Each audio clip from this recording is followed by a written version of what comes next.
What's up, YouTube? I know I haven't been here for a minute. I think I'm streaming right now. I don't know. I gotta make sure. I don't want to jinx myself, so let me see if I'm live.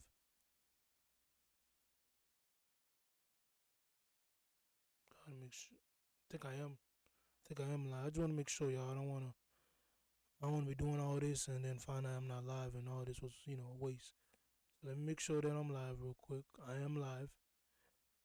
I am live. Okay. I'm live. Only thing I got this. I haven't been live for a minute, man, on YouTube because of whatever little situation I got going on. I haven't really been live like that. Um, Probably too loud. I got Twitch also that I've been going at. So I got Twitch. I got a whole bunch of things going on right now. So I'm trying to put Twitch and YouTube both connected, but I haven't been doing that. I had to get a new microphone, so hopefully y'all can hear me pretty good. Yeah, man, I'm just going live. If you got anything to chat, you can chat me on my phone. I'm gonna be on my phone, so if you got anything to send to me on my phone, my chat. We'll talk about it, man. Right now, we're gonna get into this Ashley Jenae thing with the with her going to Africa and her going to Africa and not making it back. You know, she passed and died. Rest in peace to her.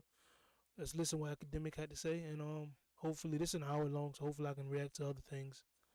And yeah, um, but let's get to it though. Let's see what they talking about. Let's see what he's talking about.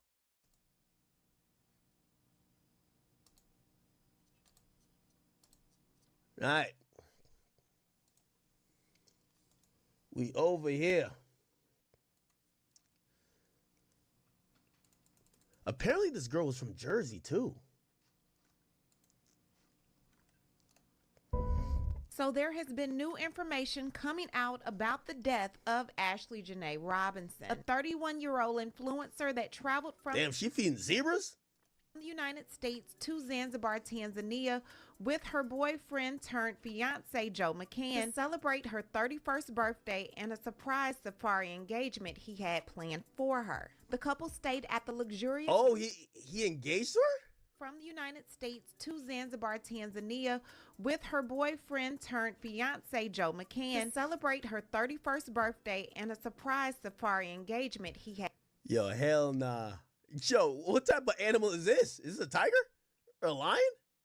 Had planned for her. The couple stayed at the luxurious Zuri Zanzibar Villa number 25, but according Wait, is this in Tanzania? Oh, hell nah. a 31-year-old influencer that traveled from the United States to Zanzibar, Tanzania with her boyfriend turned fiance Joe McCann to celebrate her 31st birthday and a surprise safari engagement he had planned for her. The couple stayed at the luxurious Nah, this shit look good. Zuri Zanzibar Villa number 25, but according to another tourist in a neighboring villa, the couple had constant disputes and arguments inside of their villa since they arrived on April 4th. Now on April 8th, 2026 is when everything changed. The argument between the two had gotten so bad, the guest in villa number 28 called YouTube. This is fair use, education purpose only. Fair use, not my channel. Fair use. hotel management explaining that their neighbors were arguing. After hotel management She looks good. I wonder how she met him. I heard he's worth like $30 million. She looked like a bag secure. I can't even lie. arrived, they split the couple, letting Ashley stay in villa number 25 and moving Joe to villa number 65, which was an Oh, okay. Chat, that's, they always say, for girls' trip especially, women find out they're real friends when they go on a girls' trip. Now, I got to imagine, based on how this woman loves to showcase certain stuff, this can't be their first trip together. But apparently they were arguing so bad that they had to be separated. Wow. Yeah, that's some intense shit. an 8 to 10 minute walk. Not long after, Ashley allegedly asked. See, my whole issue with this, they arguing, right? Every couple argue. I argue with my lady. Everybody argue. But listen to this. Listen more to it and make your own reasoning of why would I marry this guy, right? Like, why would I marry a man that I'm not that you constantly arguing with, but I mean, like DJ Academic just said, she look like a back secure.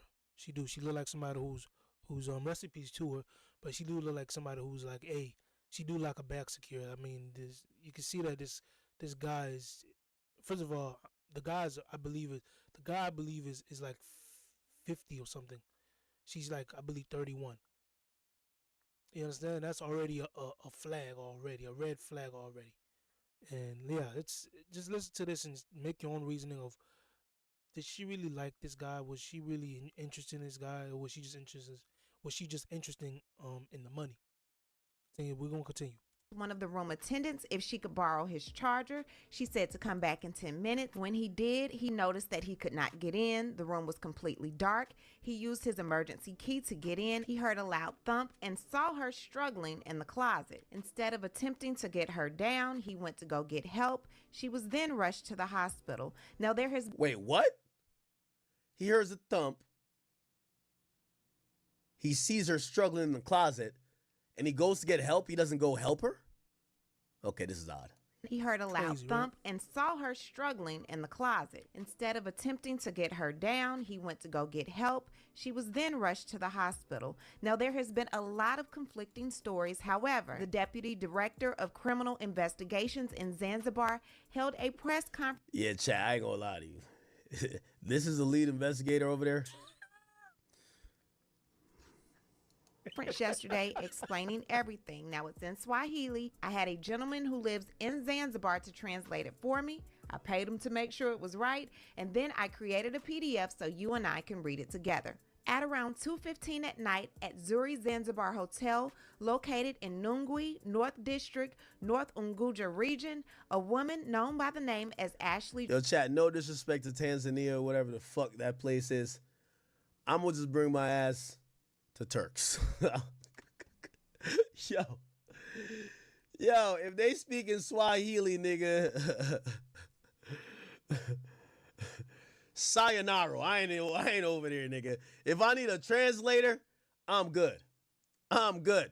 When I show up to that fucking airport, if my drivers don't speak English, bad sign.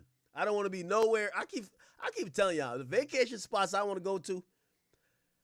Bro, I'm too old in life at this point to go to any place where black people ain't the majority. That's number one. I don't want to go to Italy or nothing like that. Whatever is over there, keep it over there, okay?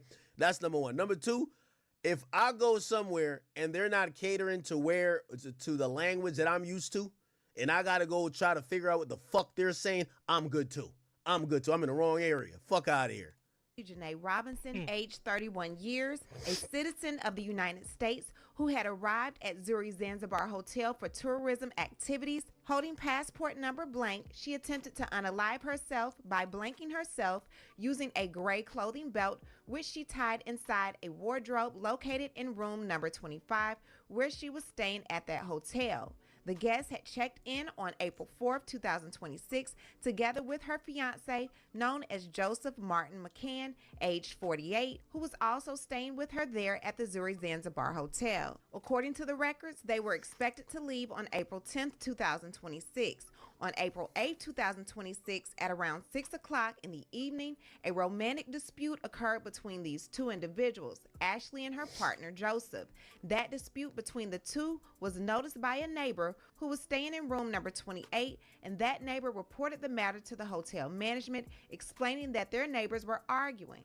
On that same day, April 8th, the neighbor further explained that since their arrival, they had been having repeated conflicts and arguments inside their room. After the hotel management received that information. So they get into an argument after they all get into this. After after he proposed to her, they get into a whole argument. To me, at least to me, in my opinion, that's red flag already. So it's like, girl, I'm proposing to you. Why are we arguing? So them arguing was something they did in a consistency. Oh my gosh! So this is something that they did like on an everyday type of thing. Because if I'm proposing to you, we're not like this is not the time, the moment to be arguing. Like we're just not gonna argue. We're gonna enjoy this day, this hour, this moment together. We're just not gonna be arguing. I don't remember when I met my lady. I don't remember us arguing, and I don't remember us arguing in our 6 month of being together. I don't remember us arguing. Definitely when I proposed to her, we definitely was arguing. So that's something wrong with that in my opinion. It's a red flag. At least that's what I say. Information, they went to see them and asked if there were any challenges they were going through or experiencing. But after observing them, it became clear that the situation, there was indeed one of conflict between the two of them. The management decided, in order to maintain calm and safety in that hotel, and so that the other guests would not be disturbed, to move the partner Joseph and take him to another area, which is room number 65. And to give clarification, when we speak about a room, we are referring to villas. They call them villas, meaning houses that are self-contained. So from villa number 25, they moved that man and took him to villa number 65, which is a walking distance of about 8 to 10 minutes from where he had previously been. One of the room attendants, who usually passes by in the evening to check if guests need any services or have any challenges, went to that room. Earlier at around 7:30 in the evening, the attendant had met Ashley and asked if she needed any services. She told him that she would need services, but asked him to come back after 10 minutes. And at that moment, she asked to borrow his charger because her phone battery had a problem. The attendant gave Wait, hold on. Give me a second. villas, meaning houses that are self-contained. So from villa number 25, they moved that man and took him to villa number 65, which is a walking distance of about 8 to 10 minutes from where he had previously been. One of the room attendants, who usually passes by in the evening to check if guests need any services or have any challenges, went to that room. Earlier at around 7:30 in the evening, the attendant had met Ashley and asked if she needed any services. She told him that she would need services, but asked him to come back after 10 minutes. And at that moment, she asked to borrow his charger because her phone battery had a problem. The attendant gave her the charger and continued providing services to the other rooms, including room 24 and 26.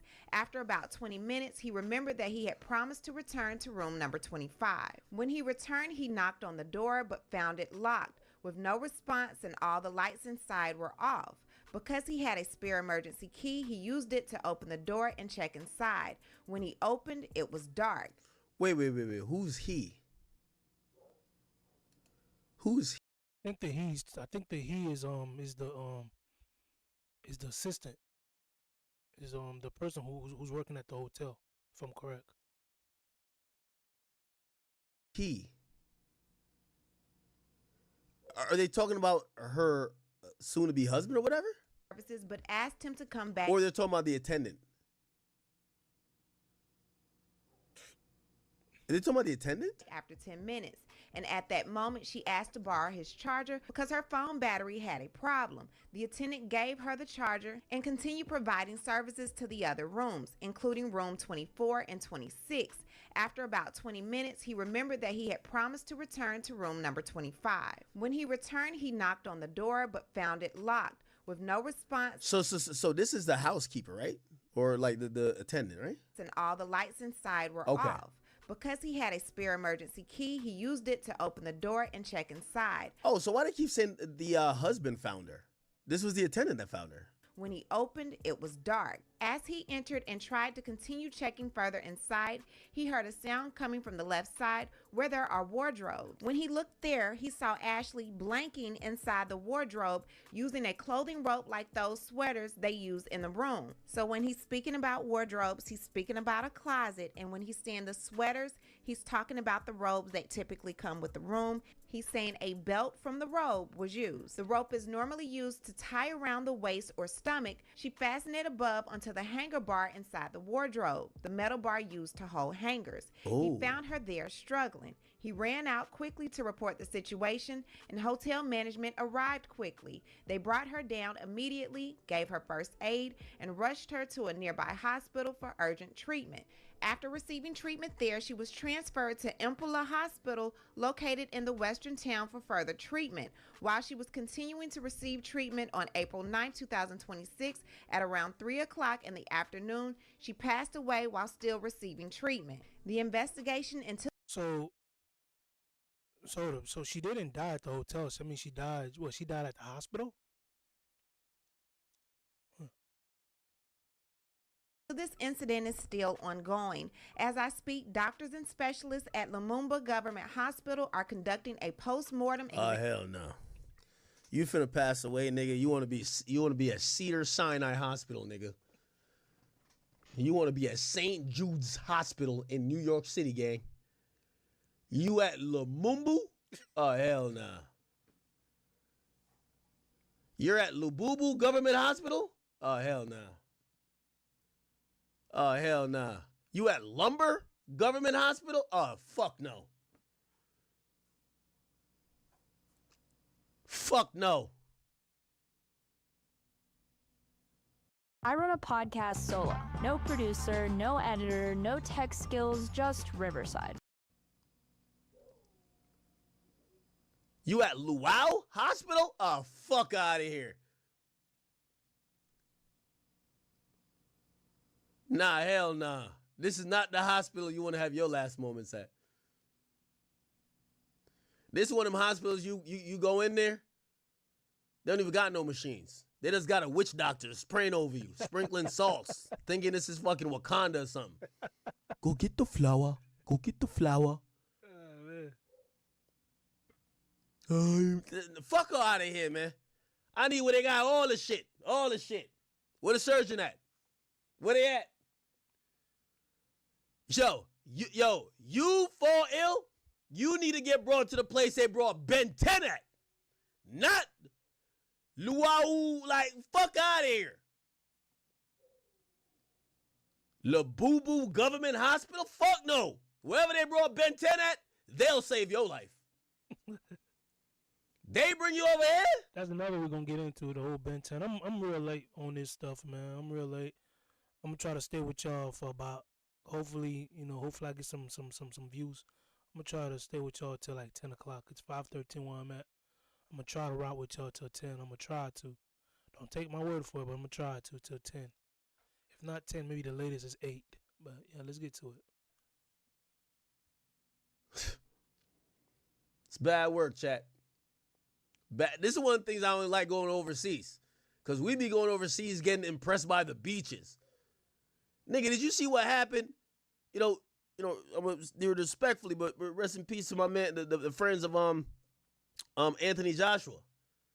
Oh yeah. The nigga just went through a tragic car crash. His friends' bodies are split into 20 pieces, and they don't even put the nigga in a hospital. They just put this nigga in a Jeep. Come on, we get to the hospital. Come on. What? Y'all got a bed? A stretcher? No stretcher. No. Oh, hell nah. Hell nah. Let me tell you this, man. The only thing these other motherfucking country got on the United States is some good food. Sometimes the bitches. And beaches, nigga. That's it. Nigga, you go overseas, you get bitten by a termite, you might die, nigga. They don't know what the fuck going on in healthcare over there, bro. You feel what I'm saying? Hell fucking no. Lumumbu. Oh, hell nah, nigga. Nigga, if the last memory, if your eyes about to go shut and the last thing you see on the side, on the signs, welcome to Lumumbu Government Hospital. This nigga's stupid. Nigga, the mere fact it say government, nobody even got insurance, nigga. Like, basically, nigga, they ain't even saving your life, nigga. They gonna just give it a good shot. Well, we gonna try. We'll see what's up. You know what I mean? Like, bruh, like, they ain't even got no incentive. Like, yo, nigga, we just gonna wing this shit. You feel me? Fuck it. You going with a migraine, nigga, they amputate a leg. Diabetes. Take the leg, no more migraine. Huh? Take the leg, no more migraine. What? I'm gonna cap with you as much as I even love Jamaica. As much as I love Jamaica. My uncle got sick over there. Man, they was down to, like, they tried to take his whole foot off. Jamaica is like, yo, they ain't got no time to No. We gotta save. Take foot. Let's take foot. Fortunately, we brought his ass up here, brought him to a hospital in New York. That nigga good, man. You know what I mean? Like, yo, medicines. Yo, let me tell you this, man. Y'all better love this fucking country y'all in, man. Y'all ass going over there for them beaches and them pictures. I gotta admit, you know, me being as a immigrant American, you might always say, got my papers and all that other stuff. Yeah, I mean, everything's. I mean, it's cool to be here. I mean, I just talked to my mom, who's in a whole nother country, whole nother island. Sorry, on a whole nother island, and she just told me I ain't doing too good over there. So, yeah. Just, man, you in Kuala Lumpur, wherever the fuck this is, Lumbabi. Like, what the hell? Nigga, you go to the hospital, nigga, all they got for you is CPR, nigga. 1, 2, 1, 2. Get the flower, the Wakanda flower. Let's see if we could bring them back. Imagine being able to build an app with your name on it, just by thinking about it. Meet Base 4. Fuck out of here. Hell no. Examination to determine the cause of death. Once the full report is obtained, authorities say they will have a clear understanding of what happened and what caused. Lumumbu can't tell me nothing, nigga. Like, if they told me I had a cold, I wouldn't believe him, bro. I wouldn't believe him with nothing. Lumumbu. Ashley to die by blanking. Authorities are urging journalists and public to rely on official information and avoid spreading unverified reports, as misinformation can cause confusion about what truly happened. The police force, together with Lumumba Hospital and other scientific departments, continue the investigation to determine the truth and understand exactly what occurred. If it is confirmed that any wrongdoing took place, action will be taken against the responsible individual. As of now, the fiance of the deceased, Joseph Martin McCann, is being held for further questioning. Investigators are continuing to interview him to understand what happened. The investigation is also being conducted in cooperation with the family of the deceased. The family has sent a representative, a specialized institution that handles death investigations, similar to a coroner, which has been authorized by the American Embassy in Tanzania, Dar es Salaam. Authorities have confirmed that they have seen the authorization letter, and a copy has been sent to Lumumba Government Hospital, granting 1 2 I had to turn it off, turn it back on, make sure. Play with this, because this is a new mic I just got. The institution authority from the family to oversee the investigation into Ashley Jenae Robinson's death. Let's bring in our legal analyst, Brian Buckmeyer, for a little bit more. So authorities have taken the fiance's passport as they question him. Does that mean they suspect him of something, Brian? Maybe not something specific, but definitely where there's a situation where the fiance gets into a romantic conflict, as the hotel is calling it, enough so that they have to separate them for, I think it's like 250 meters, at least 10-minute walk away. And then the victim is found dead in a room. He's definitely the first person they question. And it being a situation outside of the United States where this person is, I think, a citizen or at least lives, they're going to make sure he doesn't fly back to a different country so they can keep him around for the investigation. But any specific suspect, probably not, or maybe, I don't know. We'll see where the investigation goes. So police in Zanzibar say that hours before Ashley's death, the couple had gotten into a domestic disturbance. So what role does that play into this investigation, you think?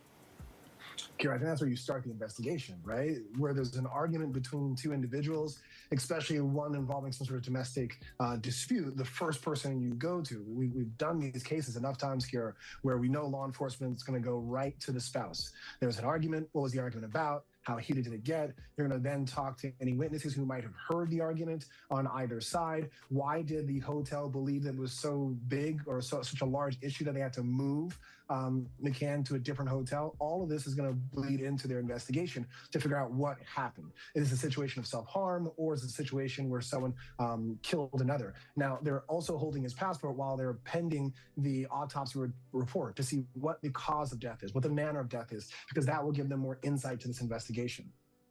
Got it. And the family is now requesting security footage also from that night. Do you think they'll be able to get their hands on it? I ain't gonna lie, I don't even think homie killed her, bro. That nigga brought her ass, or I don't know, maybe she wanted to go to Tanzania, nigga. I mean, something in me say he did kill her because if you once you finish hearing the rest of the video, the parents gonna be like, yo, he never really talked to us. We called him, he didn't answer the phone, so on and so on. So that to me is kind of suspicious. And I also don't think he did do it. It just, I don't know. It's a lot of it's weird. But one thing I do know is this is a white man, a black woman, a white man who was rich, who was a millionaire, a black woman who's looking like she just want to secure the bag. Look like she want to she's in it for the money.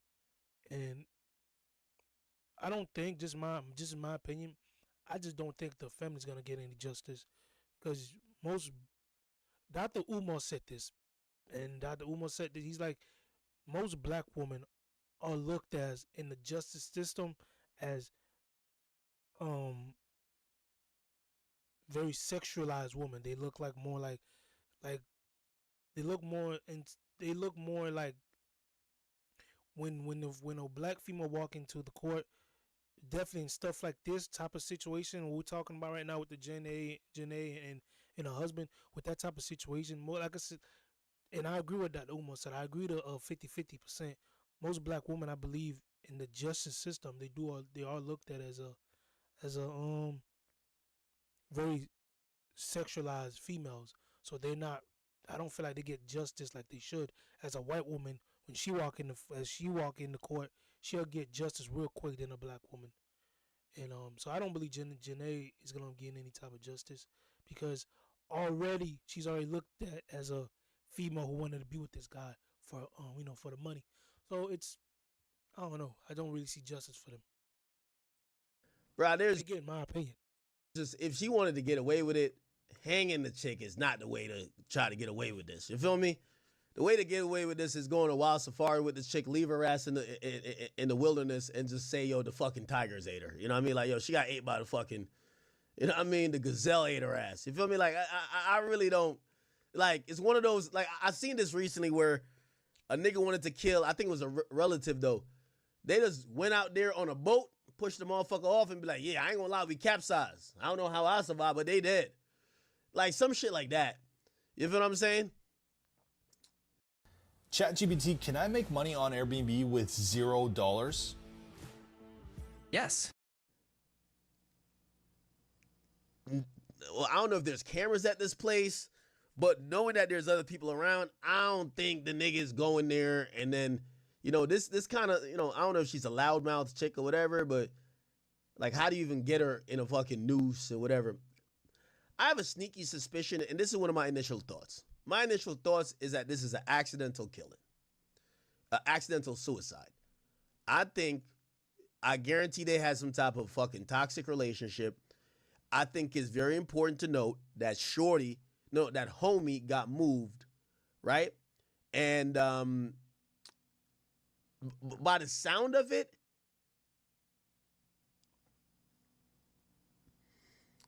and maybe I'm just thinking as a man here, I feel that nigga wanted to get out of the room with that chick. You get what I'm saying? And the story's a little bit confusing. I feel like she was trying to get a reason to go see him or something. She was like, oh, I need my phone, da-da-da. I need to da-da-da. It was like, shorty, like, y'all just got in an argument. Shit. You know when you argue with your girl, she don't ever want to stop. Like, nigga, you got it, bro. Like, she want to still continue. I think she accidentally hung herself, try to, like, fucking... But I don't know. That don't even make sense like that. I would think she accidentally hung herself on some real shit, trying to like, yo, you ever been arguing with your bitch? Only women do dumb shit, or I don't know, like gay niggas. Be like, yo, if you don't so and so, I'm gonna kill. I ain't gonna lie, a girl drank bleach in front of me. It wasn't even bleach. Her ass, like it was a bottle. Which is crazy because ain't the bleach residue still in there? She put some other substance in there. I remember watching. I'm like, yo, what the fuck are you doing? Wasn't bleach, nigga. She's trying to gaslight me, nigga. Straight up. It wasn't bleach. She was just like, yo, she was just letting me know she's willing to die about this shit. Whole time I'm looking at her, I'm like, this bitch is batshit crazy. What? I don't think the nigga like hung her, bro. Like, again, these things would be mad, like, even in fucking Zanzibar. Okay, in Lumumbu, Lububu, okay? Lububu, India, not India, I mean, Lububu, Tanzania would be like, yo, yo, her hands were tied behind her back. There's mad scratches. It's clear somebody subdued her. They already pre-choked her. Like, again, I know they probably got a bunch of witch doctors over there in Tanzania. They probably can't do an autopsy to save their life. But it's probably pretty obvious if she was, you know, there's scratches on her arm like she was trying to, come on, Chad. Come on some real shit, bruv. Come on, right? So I really think Shorty, like, I'm be back, y'all. Y'all go ahead and watch this real quick. I'll be back. I'm going to keep it a bean with you. I don't even think Shorty want to kill herself. I think Shorty might be a gaslighter, a manipulator. One of them joints that, you know what I mean, just, yo, let me act batshit crazy to keep your ass. What was they arguing about? You feel what I'm saying? Now, supposedly she had contacted the mom and shit like that. And she had told her mom or her family somehow, like, now, I ain't gonna lie, it is sus, though. A psychic read. Fuck a psychic, nigga. Yo, apparently, the only reason homie looks mad sus is that the dude, right? So the dude, when he called the mom, he ain't really tell the mom, like, your daughter's a pack. Like, respectfully. He was like, yeah, something happened with your daughter. Happened a couple hours ago. Like, he was mad, like he almost trying to, like, downplay. You won't believe what happened to Ashley Jenae and what her fiance was posting online while she was missing. Oh, word? Oh, hell no. I ain't see this shit yet. Hold on now. I reserve judgment. We got to keep watching. Luxury trip to Tanzania. A crypto CEO once worth millions. An 80% financial wipeout. And a disappearance that has the internet demanding answers. But that's not all. Wait until you see the timeline. On the surface, it looked like a fairy tale. Private flights. Exotic destinations. Is this fucking AI? Nah, this don't look like a girl. They were on private flights? High-level crypto conferences. A glamorous engagement splashed across social media. Ashley Jenae and Joe McCann appeared to be living... Oh, okay. This is some AI shit, bro. I'm like, what the fuck? Shit look like a Flacco video. Dead ass.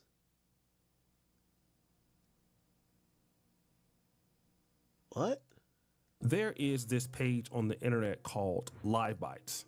And what Live Bites does, it pretty much grabs people who are influential, celebrities, rappers. You know, they find out whatever they're doing and they post it. So if they have stories, lives they take down, they basically, you know, catch it, put it back up there and all of that, right? Because, you know, and then we just look at what the celebrities is doing. They be crashing out, they be beefing. And there is this situation where Whack 100 appears to be in Clubhouse. You know, like he's really, really big on Clubhouse and all of that. Basically and owns the shit now. He is talking to a bunch of sisters. Now, if you're wondering why this guy had anything to do with Ashley Jenae, apparently she used to be on Clubhouse. So, like, you know, Whack was her overlord in some way, shape, or form. Who are Ashley Jenae supporters. And the dialogue that happens in between both of them gets out of place. Y'all got mad because I said I have no sympathy for her. You just said watch how they speak. That means you need to watch how you speak. What are you talking about, bro? Okay. This is an argument after she died. We're trying to figure out what the fuck happened. Chat, is there any like good videos that kind of like really breaks this down with all the details? I know we're a little bit behind. Okay, here we go. We take an executive who is currently the founder and 31-year-old lifestyle and travel influencer who openly identified herself as a divestor. A woman who calls herself a divestor is usually saying she's being intentional about who she dates. She's raising her standards financially, emotionally, and lifestyle-wise. Raising her standards financially. And she no longer entertains relationships that don't benefit her growth. Basically, she's choosing to date outside of her usual type, background. Yo, man, y'all cut it out, man. Ain't no fucking thing called diversity. It's called a fucking gold digger. Nigga, like, what the fuck is that? Yo, bro, they be coming up with all type of, they trying to, her growth, development. Bitch, you ain't a GD, nigga. They fucking this shit. What you talking about?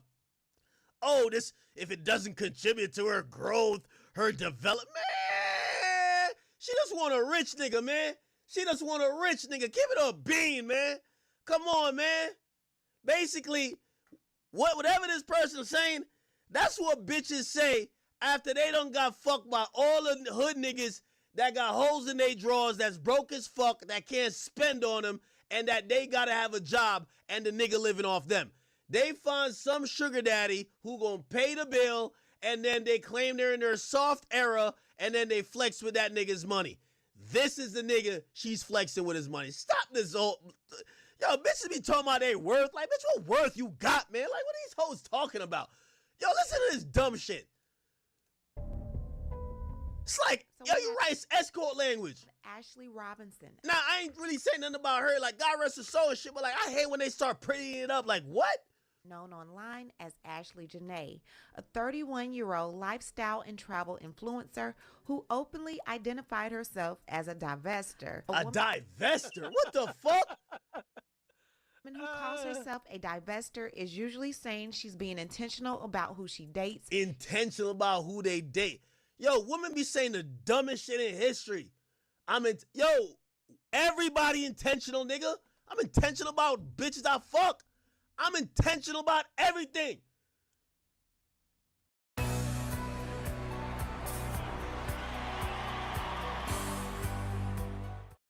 OptiSigns lets you instantly transform any screen into a dynamic digital display.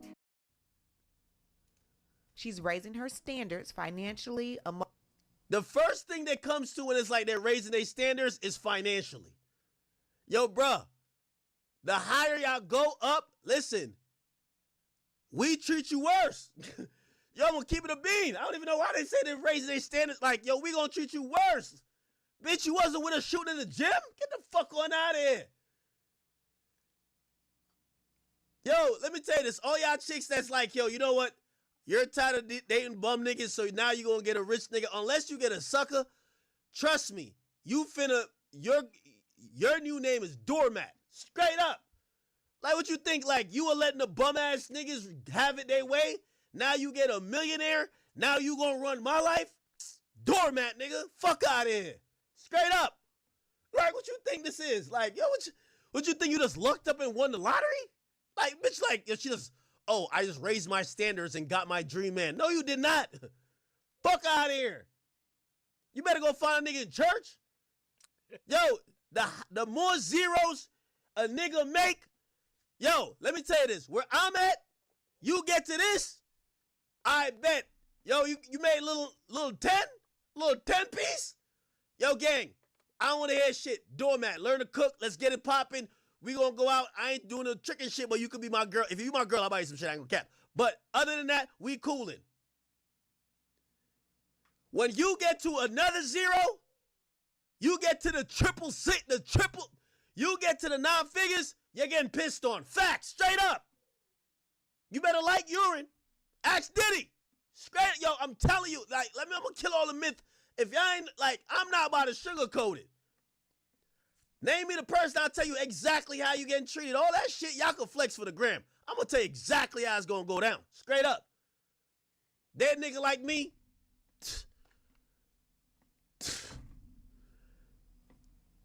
cheating is the only option. I ain't gonna lie.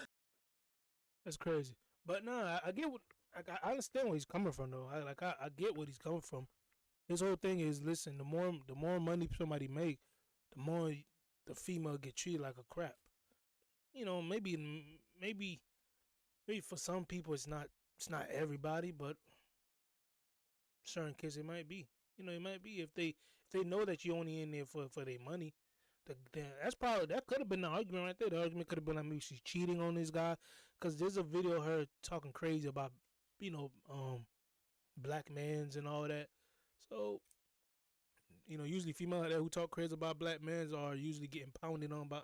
I don't know her. I don't want to speak about that, but it's like when a female talk crazy about men, they usually they got a whole dildo at the house, but you're talking crazy, or you're saying you don't want one, but you got, you know, it's just crazy, man. It's just crazy.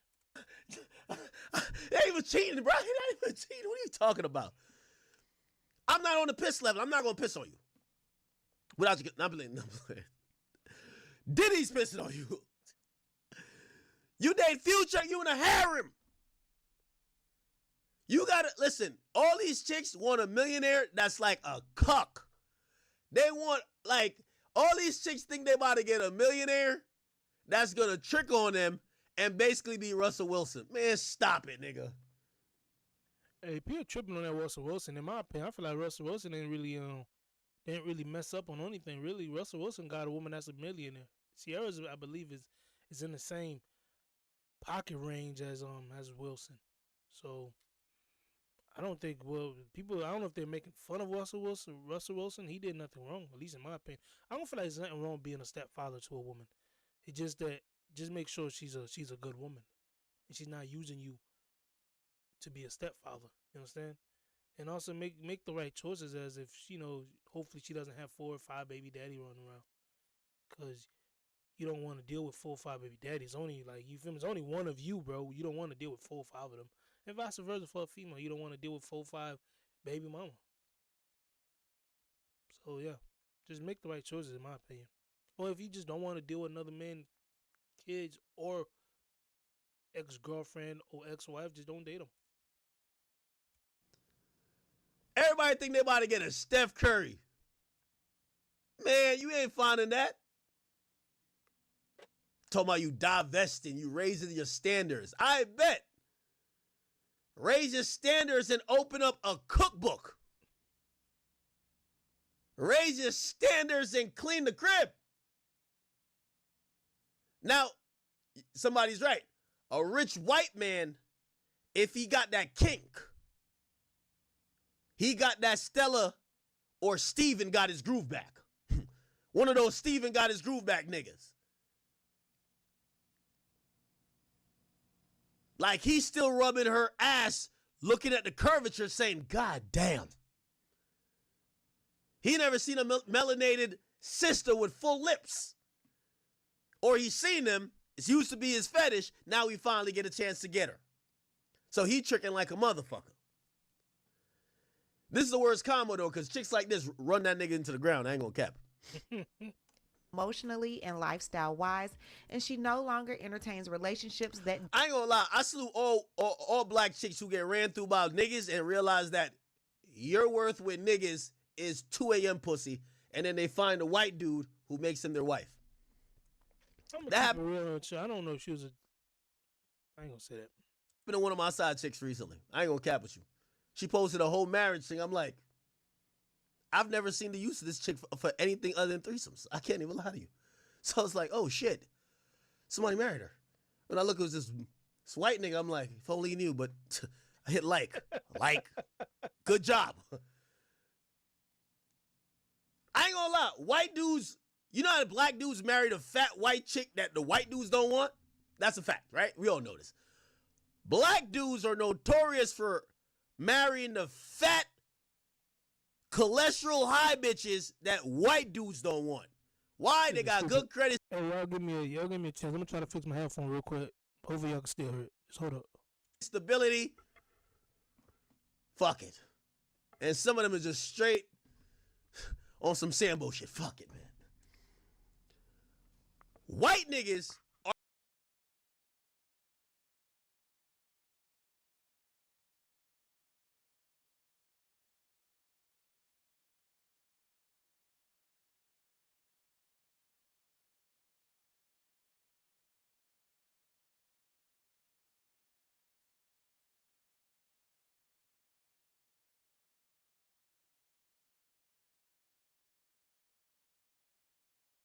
basically she's choosing to date outside of her usual type, background. Here enters Joe McCann. Now, Joe is a hedge fund manager and an executive who is currently the founder and CEO of Asymmetric Information. Oh shit. Shout out to my black queens who know how to get to the bag. You know, there's 2 type of hoes. There's a dumb hoe and a smart hoe. There's a dumb hoe who wastes all her 20s and 30s fucking bums complaining about the same shit, and after a while they have nothing to show for it but 5 babies by 5 different niggas. Then you got smart hoes. They're the same type of hoe, except they financially manage their pussy a little bit better. They realize at a certain point, if I'm gonna fuck these niggas, let me fuck some nigga who could actually do something for me. It's a fact. This chick had that Fortune 500 pussy. She was looking for the hedge fund niggas. If you a female, I love my chat queens, but I got to be honest with this. If you a female watching this stream and you don't even know what a hedge fund is, it's okay. Stick to the drug dealers and the scammers you fuck. That's your level. The smart girls, they could spot a Wall Street nigga from a mile away. They could tell by the suit you wear. Oh, shit, is that Tom Ford? They could tell a six-figure nigga anywhere. And to be honest, low-class women go for the niggas that all the other bitches want.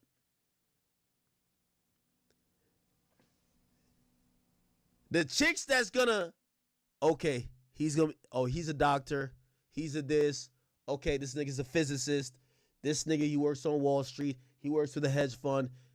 Those chicks right there, devious. Them chicks know how to run a play.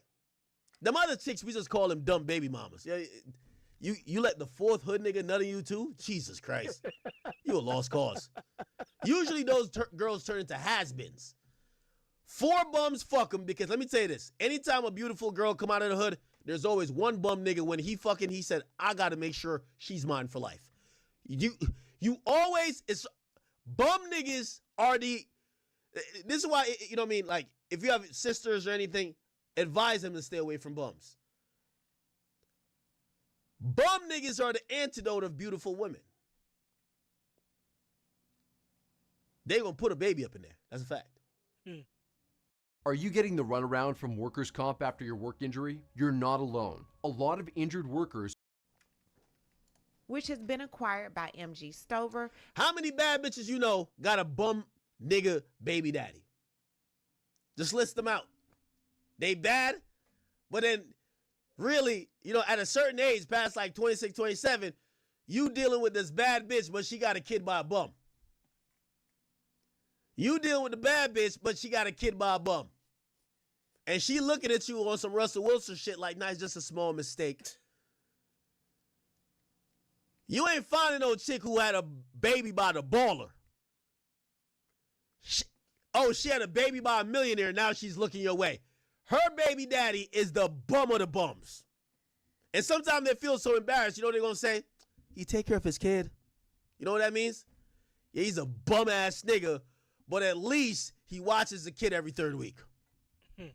And according to his LinkedIn page, McCann describes the venture as a stealth software firm which works primarily with crypto infrastructure and risk management. Now, Ashley had been vacationing at the Zuri Zanzibar Resort in Tanzania with her boyfriend Joe.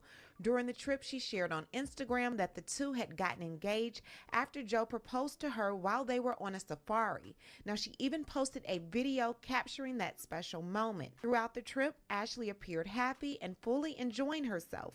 Photos and videos showed the couple smiling together, taking in the experience, and documenting their time at the resort. Now, her content that was real. featured moments with wildlife, including zebras and giraffes. And on her birthday, she shared photos of herself feeding a giraffe, along with clips and pictures from her celebrating in Tanzania. But not long after, news of her death began to surface. According to reports, Ashley was found unresponsive in a room and was later pronounced dead after being transferred to a hospital. Now, as the news spread, speculation quickly started. Again, you can see in all her videos, she just like, it's more about, I don't know, she's not really showing, I don't know why this guy would marry her. It's something crazy. I know she's died, rest in peace to her.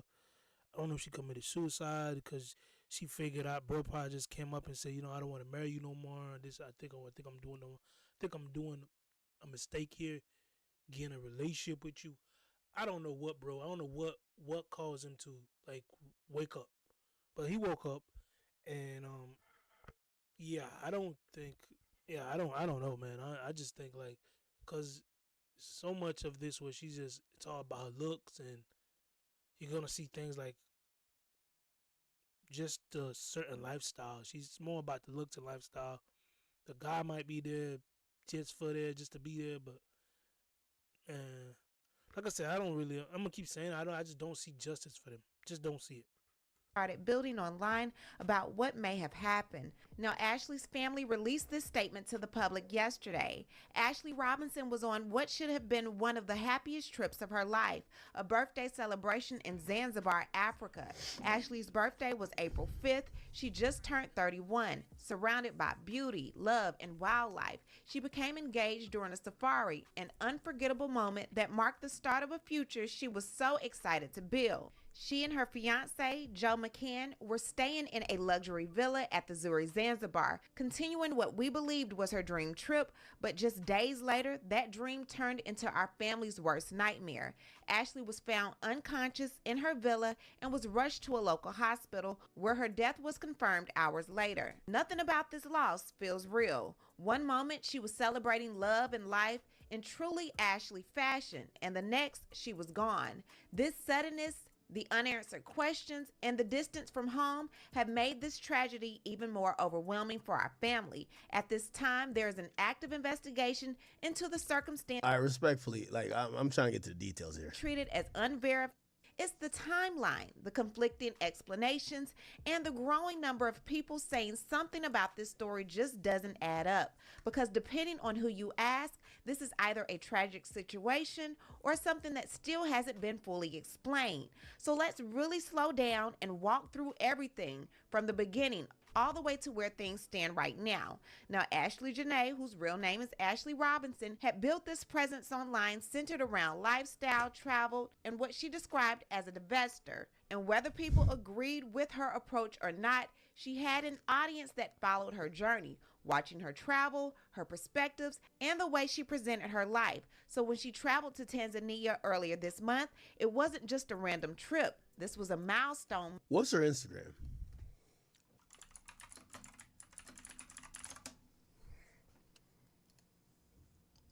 That's her Instagram, right?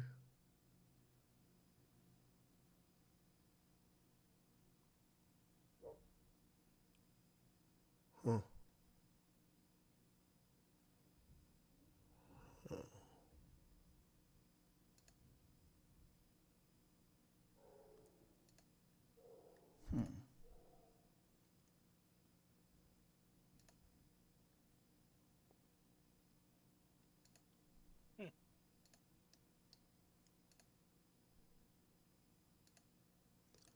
Well, at least she posts her sponsor.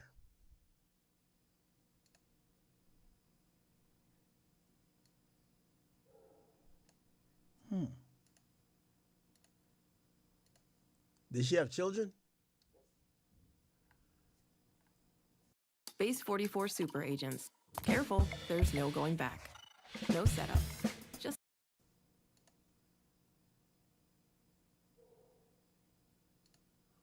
Okay. She courtside.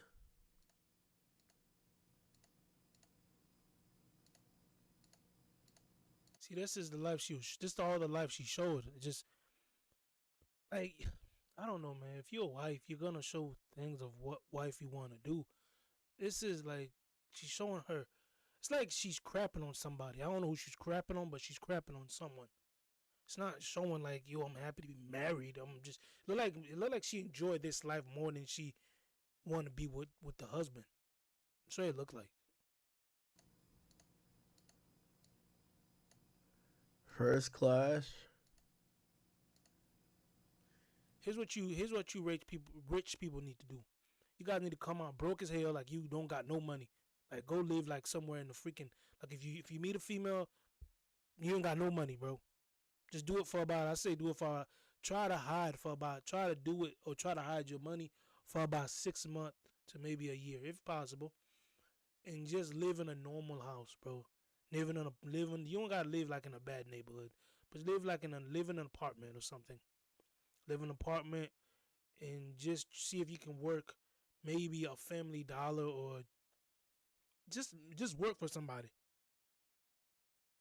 And see how she appreciates you. You know what I'm saying? I can't do that because when I met my lady, nigga, I was working as a security guard. You understand? But if you're rich already off first quarter when you meet this woman, act broke and see how she act. And vice versa to a female. If you rich and you meet some dude, then act broke. I mean, it's kind of always the guy really, but you understand. Dubai, caviar, private jet.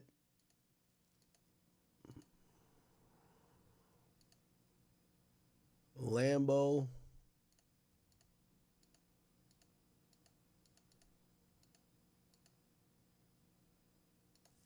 Now, I'm going to just say some obvious things.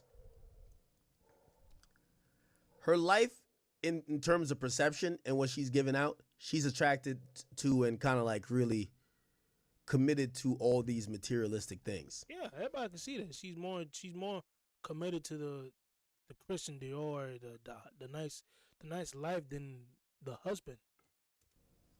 She looked like she's living a dream. If they get into an argument, let me ask you this question. If they stop being together, does that take away the lifestyle away from her? I would assume yes.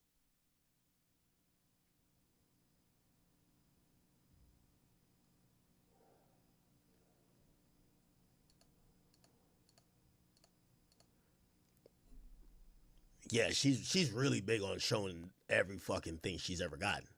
Yeah, really big on doing that.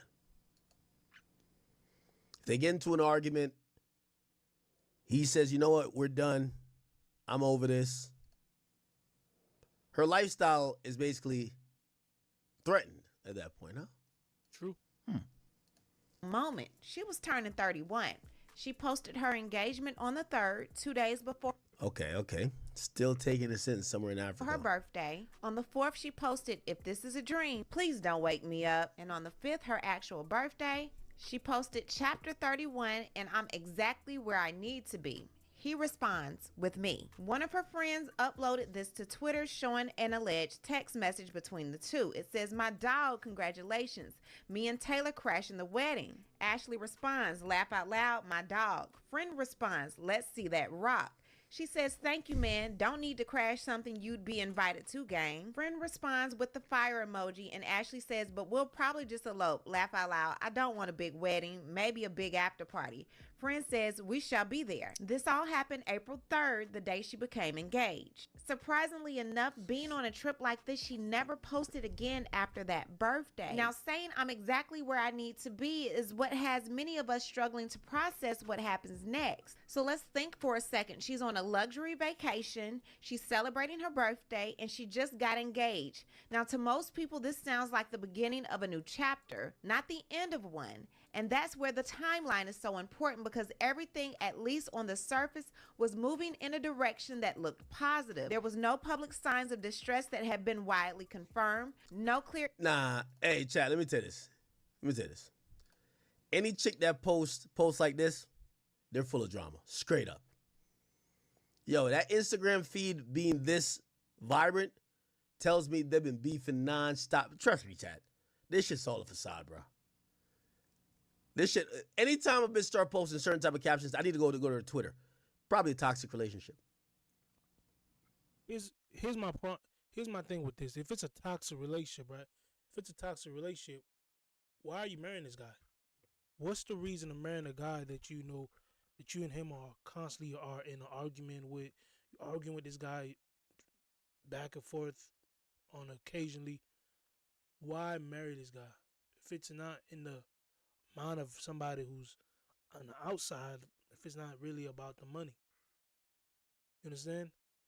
Supposedly, I believe this relationship was also abusive, physical abusive, I believe. Again, why marry this guy if this guy is physically abusive to you? You know what I'm saying? So it's, like I said, it's going to be hard to really have any type of sympathy for this woman. As for the judge who's going to be looking at this, because it's just like, yo, why did you want to be with this guy? You're 31, he's 50-something years old. Like, all we can see in your Instagram and media outlet is the lifestyle. It's nothing really too much that was like, so they already going, so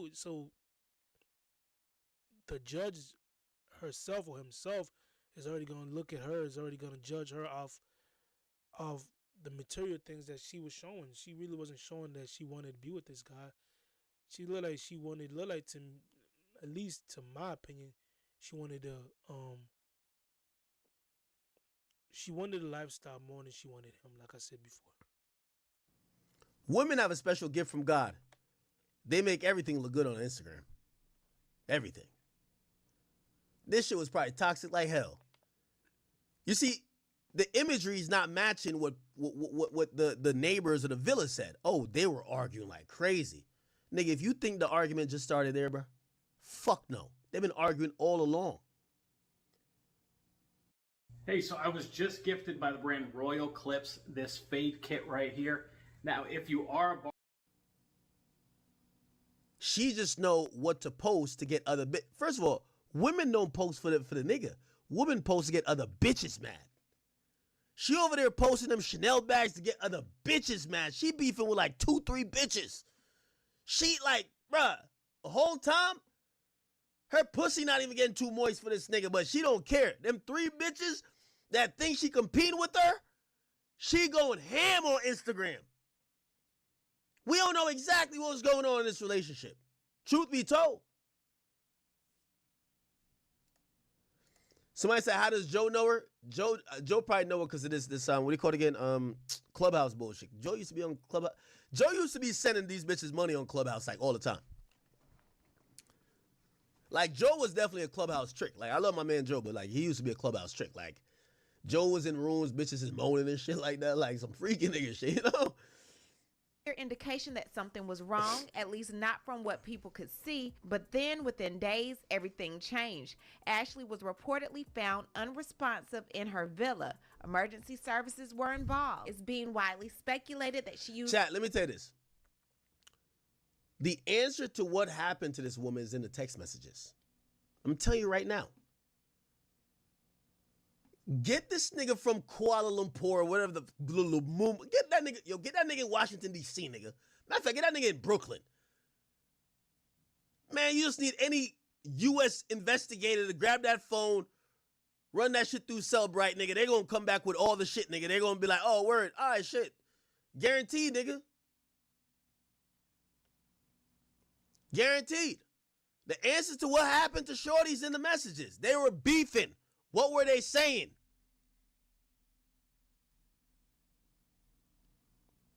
Yo, chat, one in the chat, a bitch ever tell you this? Fuck you.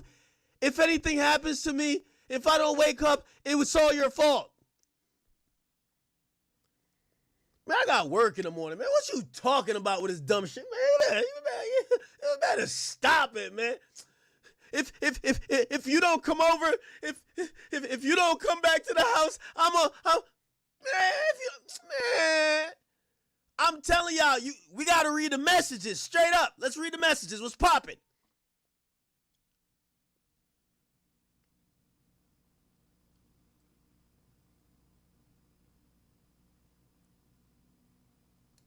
cloth from some of her clothing to try to unalive herself. She was allegedly found by members of the hotel staff. And just like that, a trip that started as a— Bruh, I wouldn't be surprised if she tried to take a picture with the fucking thing around her neck and send it to the nigga.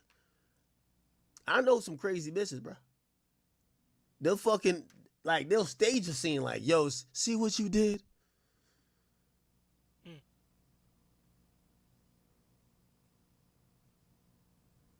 All I know is if they claim this nigga was worth $30 million, an argument where he says, fuck it, I'm done. I'm done, Ashley. Knowing that she just was on the gram saying, I love it here. Look at the giraffes and the zebras and the koalas. We just got engaged. Like, hell nah. Like, she's living an Instagram perfect life. She's probably like, oh, hell nah. You can't leave me now, nigga. She already announced the engagement on Instagram. She's like, yo, we got to make it to the office. That could be true, too. That could be another reason, too. That could be another why she took her life. Like, hey, this guy could have said, you know, I don't want to be with you no more. You toxic. It could have just been like, yo, he probably seen something that he didn't like. And she could probably just took her life. You know, the love of money is the root of all evil. So, probably. Baby, I got to show off this fucking $300,000 wedding we finna do. Matter of fact, $1 million wedding. Celebration turned into a tragedy. Her friend Savannah took to social media and said, "We need justice for my friend Ashley Jenae, who was..." Oh shit, I know this girl. I went to college with her. Huh? Did I go to college with this girl too? I know this chick. I went to college with her. Found dead in her hotel in Tanzania, and her fiance Joe McCann claimed she blanked herself. Anyone who knows Ash knows she would never commit. We need... See, that's the thing. Oh, anyone who knows so and so, like, I'm gonna be honest with you. I don't think it was an intentional. You know, I think she was. Answers now. People on her social media looked at this relationship and saw this man as scary a long time ago. Someone says, "Please don't chop her up and put her in a wall." Ashley responded, "I don't get chopped, just screwed." Someone said 20 weeks ago, "He gonna unalive you." Someone else said, "He is going to harm you. Get out." And I'm not gonna lie, they always say the eyes do not lie. Something about his look just did not sit right with me either. So I was picking up on which I was putting down. Now, let me be honest. He might have killed her too, bro. I ain't want to just rule that one out. Like, the family stated, I need to know his dating history. Because if he got one of these little Instagram bitches, these Instagram obsessed, and I'm saying bitch, I'm not trying to like disrespect her. If he got a woman who is Instagram obsessed and basically looking at him like a fucking ATM, who is to fund her escapades of shitting on other bitches, at some point he's gonna resent her. Because the things that she wants to do stops being about how much he probably likes her, and it's all about for the gram.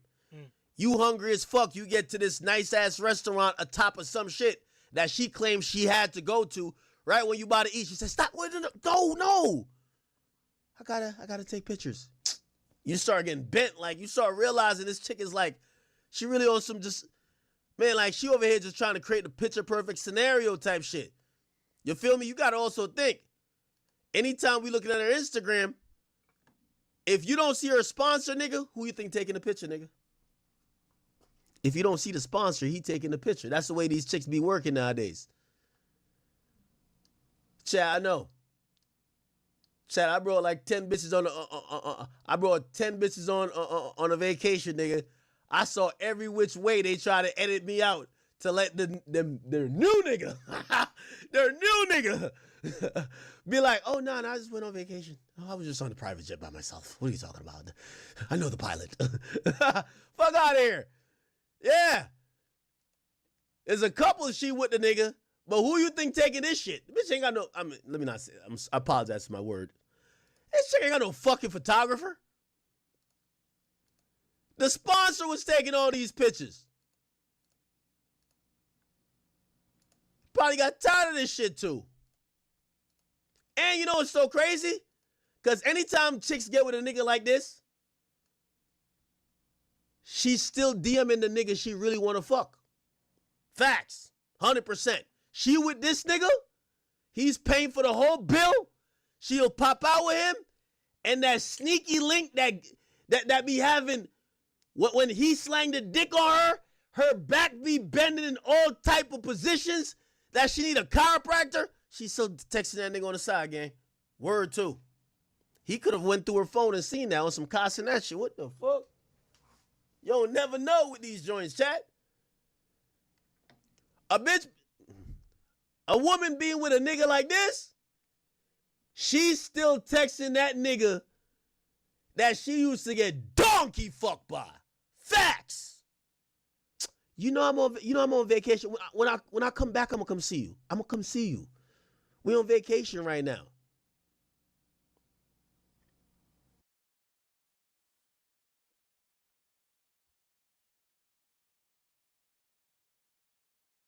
Artlist Studio is here, the AI video production platform designed to amplify your team's. Yeah, this nigga is just a sponsor, bro. I guarantee half of these pictures, he forced himself to be in it. Whole time she's like, "Yo, get this bum-ass white nigga away from my Chanel bag, man." Yeah, he was spending a grip to be with her and shit. Yeah, I could see it. She flexing everything. Lambo. What's his page?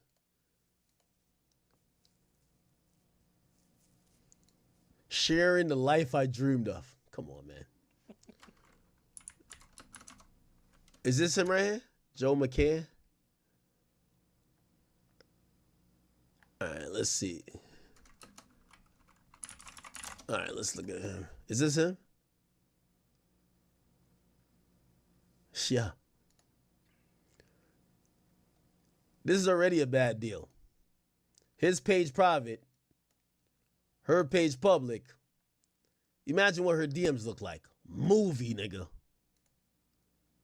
Because everybody know, yo, to all my white niggas who watch me, when niggas see a black chick like this with a nigga like you, she's single in our eyes. We hitting her up like you don't even matter. You're like the trick. We don't give a fuck. Damn.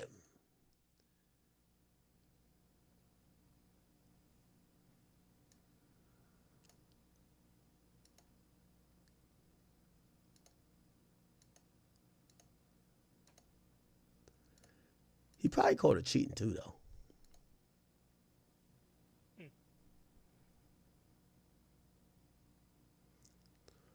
All these pictures look like he's in love with her and she's in love with his wallet. That's what I said. That's what I just said. Everybody could see it. Like come on, man. It's right on the blue. Everybody could see it. She looked like she's more in love. Look like she loved this lifestyle more than she in love with the guy, with her so-called husband that she was supposedly was gonna get married to. Everybody could see it. It's common sense. Everybody could see it. This remind me of a little kind of the Mercedes Moore. I believe her name was Mercedes Moore, the little OnlyFans female. I think she was an OnlyFans female. She went out there. She was dating this. Let me see. Maybe I can find it. And then we'll jump back into this. Let me see. Let me go back to YouTube real quick. He's here. Pause this bull crap. Mercedes. I think it's Mercedes. I think her name was Mercedes Moore. I think that was her name. I don't know. Yeah, this IG chick that died. Maybe. Yeah, they right here with the guy walked in, break in and something like this happened in Houston. Come on, bro, this nonsense. What the freak?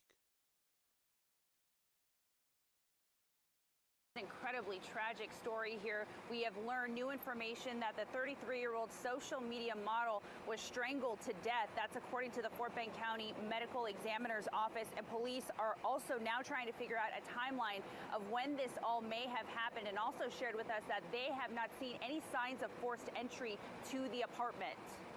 The details still murky as to what led up to the horrific murder of 33-year-old Jenae Gagnier, known as Miss Mercedes Moore on social media, with a following of 2.6 million. We want to find out why her, why him. The body of the woman was discovered. Simple. Why her, why him? Because he was paying a bag for her, and she was telling this guy, I want to be with you, and this, come on, man.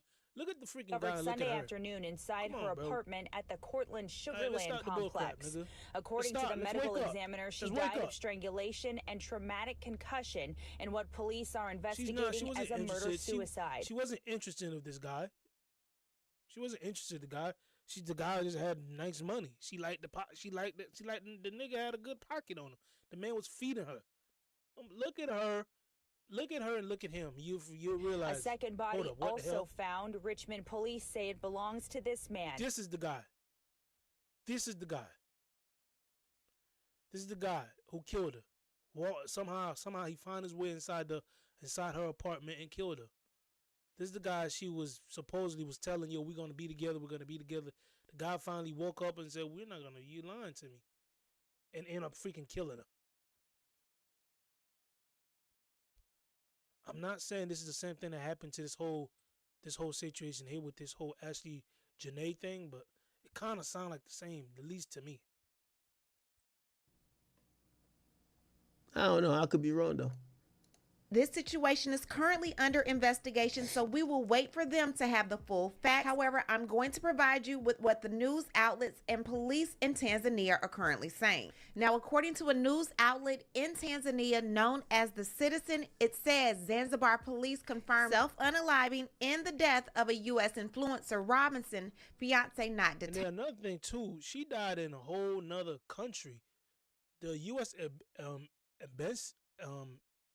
Embassy need to go out there and go pick up that body, because if I'm right, if she a U.S. citizen, the U.S. Embassy need to go do their job and go pick up that body. I don't know I don't know if she's still in Africa. This happened maybe I believe 2, 3, 4 weeks. This happened somewhere around. I think this happened like maybe 4 weeks ago, 2, 3 weeks, not 4 weeks, maybe 3 weeks ago, 2, 3 weeks ago. I say so. They need to go. The U.S. Embassy need to go pick up that body.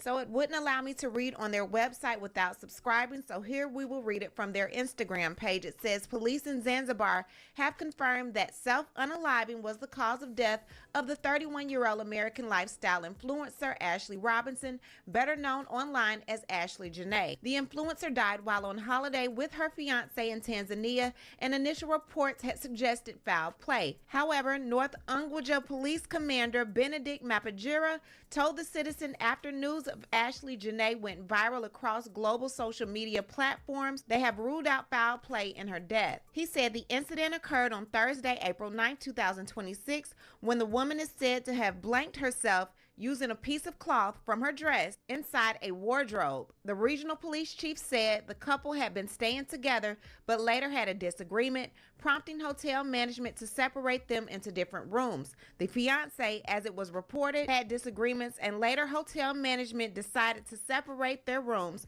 So the woman had her own room and the man had his own room, he said. The police commander said the matter was reported at Nungwi police station after hotel staff raised an alarm that a guest was suspected to be a self-unaliver. She was still... Ooh, okay. Now, chat, you have to remember, they're reporting, they said, someone said that they felt that she was suicidal. Alive when the matter was reported to the police. She was rescued and taken to the hospital. However, she passed away the following day, Friday, April 10th, he said. He said the body remains in Tanzania pending further examination before arrangements for repatriation to... Yeah, they need to get that body back to the United States for a thorough a thorough autopsy. ASAP. We take a deep... conflicting narratives about what happened and her family publicly questioning the headlines across the world. Well, today we spoke to her family in Delaware who say they aren't getting answers from her fiance or officials in Tanzania about what happened to her. Uncertainty, mystery, anger, sadness. It's like a part of me has been taken away. On April 5th, influencer Ashley Robinson, who goes by Ashley Jenae on social media, was celebrating her 31st birthday in Zanzibar, Tanzania. She was on the vacation with her boyfriend of 1 year, who popped the question just 2 hours prior. Hours later, the loved saying she and her fiance got into an argument and were moved to separate rooms. The next day, she received another call, this time from her fiance. He told me that Ashley did something to herself and that she was being taken to the hospital. I said, what happened when? And he told me it had been 11 hours prior. Hours later, the luxury hotel the couple was staying at called saying Ashley passed away. According to the hospital's medical report, Ashley had an unidentified mark around her neck. They wrote, quote, according to the husband, he found she hanged herself on the door with several question marks. Sometime Jill went back to the room with security, and that's how they found her. Ashley was also taken to a second hospital who listed her cause of death as cerebral hypoxia by strangulation and suffocation. She's never done anything that would ever lead me to believe that she would do. That's the confusing part. They're saying that he found her. Did he find her? Or not? Do something to harm herself. She was not just going to be discarded and forgotten about. And the family, as you just heard, they are just desperate for information. They tell us that they are requesting surveillance footage from the resort. They also say that they have contacted police, the consulate, and embassy, and have not heard back. So let's get into the first hospital report. So it starts off with intervention. It says warm the patient using blanket. Now in emergency situations, warming a patient is actually standard procedure, especially when someone is unresponsive or their body feels cold to the touch. It's done to stabilize the body, not diagnose anything. And when you look at the rest of the medical findings, the focus isn't on temperature at all. The report documents that her pupils were Somebody say, yo, good luck with the footage. This Africa. dilated and fixed, and her Glasgow Coma Scale score was a 3 out of 15, which is the lowest possible score and indicates she was completely unresponsive. Let's also note there's an unidentified mark around the neck, and there's no wound seen. She's not pale and she's not jaundiced. The report also references an ample assessment, which is a standard emergency checklist used by both first responders and hospital staff to quickly gather critical information about a patient. We have A for allergies, which were unknown, M for medications, which were unknown, P for past medical history, which was unknown, L for last meal, which was 4 hours ago. Then we have events leading up to the incident. And it says this: according to the husband, he found she blanked herself on the door. Question mark, question mark, question mark, question mark, question mark. The hospital staff seemed as though even they found this. So supposedly, all right. So apparently he didn't find her. It was the maid or like the attendant, the worker. But then also, didn't they say it wasn't against the door? It was in the closet where the hanger thing was. And she used, you know, the thing with the robe that you used to tie a robe? They said she tied that around her neck and hung it on the hanger thing. The thing that's in the closet that you put hangers on. So she tied it up there. Yeah, but that doesn't make any sense. I got one right now. How, like, nah. That don't make any sense. They too short. How tall is this lady? She had, bro, for that to even work, you have to be like what? I don't know, 4'9", maybe 4'9", 4'8". This lady look like she's telling her like she could be 5. I don't know, 5'5", 5'6". Like, there's no way you're gonna tie that and just like, nah, ain't no way you gonna tie that around your neck and just. Well, you gonna tie it around your neck and just lay you down like? I mean, yeah, she could have died of suffocation, but that just, I don't know. It just doesn't make sense. It doesn't make sense. It's not. I don't think it's that strong to hold. Depends how. I mean, it's probably strong to hold her, but I don't know. I don't know. There, put some shit on her neck and probably just sat down or some shit like that, right? That kind of sound crazy, like. Hard to believe. Now, after the initial emergency assessment, responders moved into what's called a secondary survey, which is essentially a full body check to look for any injuries or additional clues about what may have happened. Now, according to the report, her chest was expanding normally on both sides, and there were no visible injuries or lesions noted in that area. Her airway also appeared to be in the correct position, which is important because any shift could indicate serious internal trauma. Now, the report mentions a tattoo on the left side of her chest, which is simply an identifying detail and not related to her condition. It also states that her pulse was strong but fast, suggesting that her heart was still working but under significant stress, and at the same time, her hands and feet were described as cold, which could happen when the body begins redirecting blood flow to vital organs during a critical situation. And another observation noted that her neck and veins were not raised, which generally indicates that there were no obvious signs of fluid buildup or pressure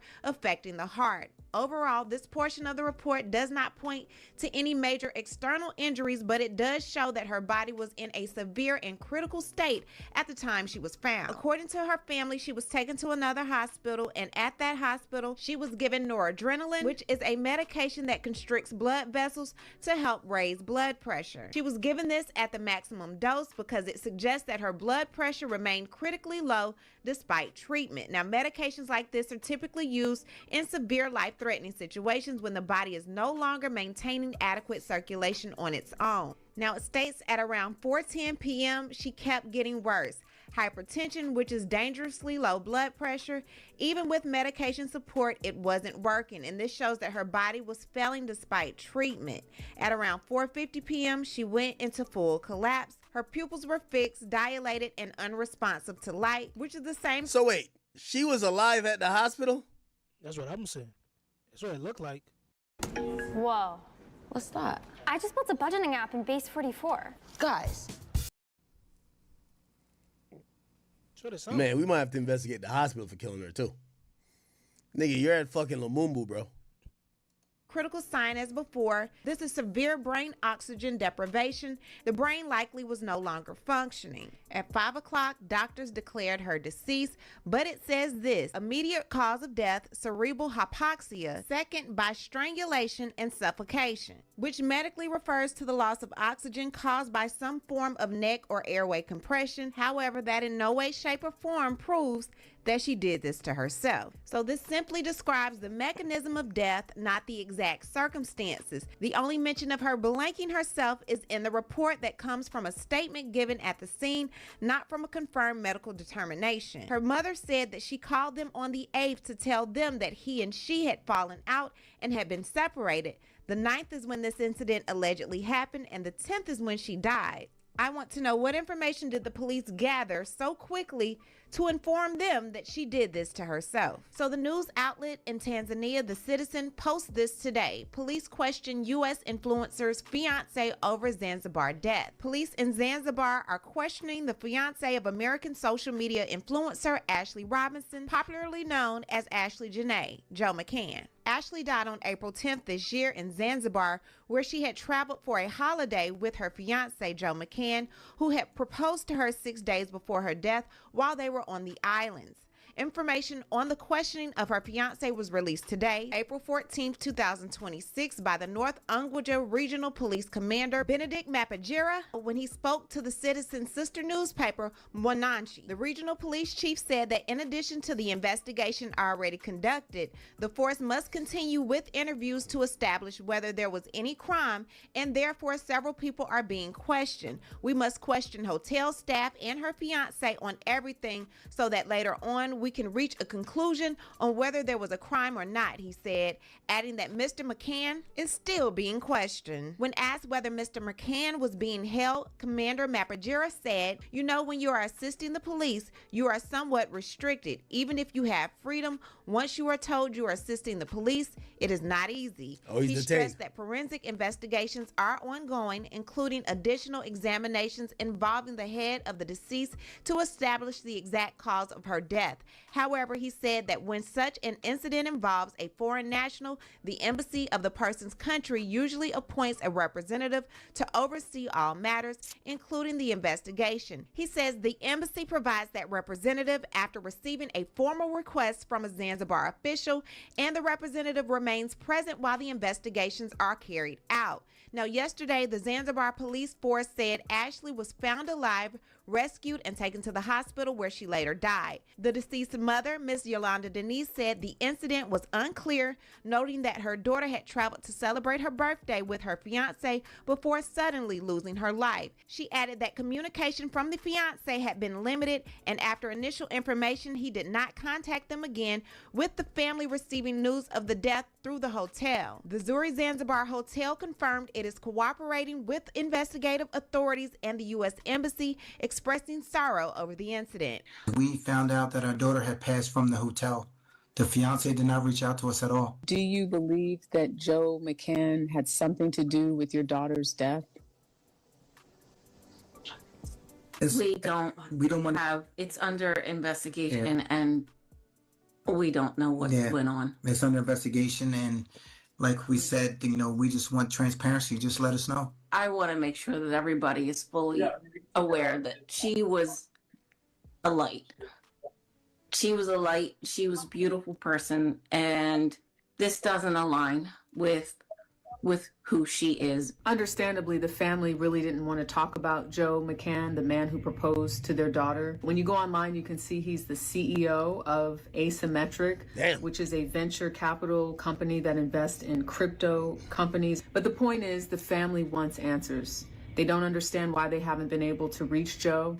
They don't understand why he wasn't more forthcoming about what exactly happened to their daughter, and it's why they said they're speaking out. Next steps for them, they said, is trying to get to Zanzibar so they can get to the bottom of what happened. We're continuing to pray for the family, and we will update you with any new news as we continue to cover this story. What I need to do is hear from you. That's interesting. We're going to see. Let me see. They said Whack 100 talks about her. What do you say?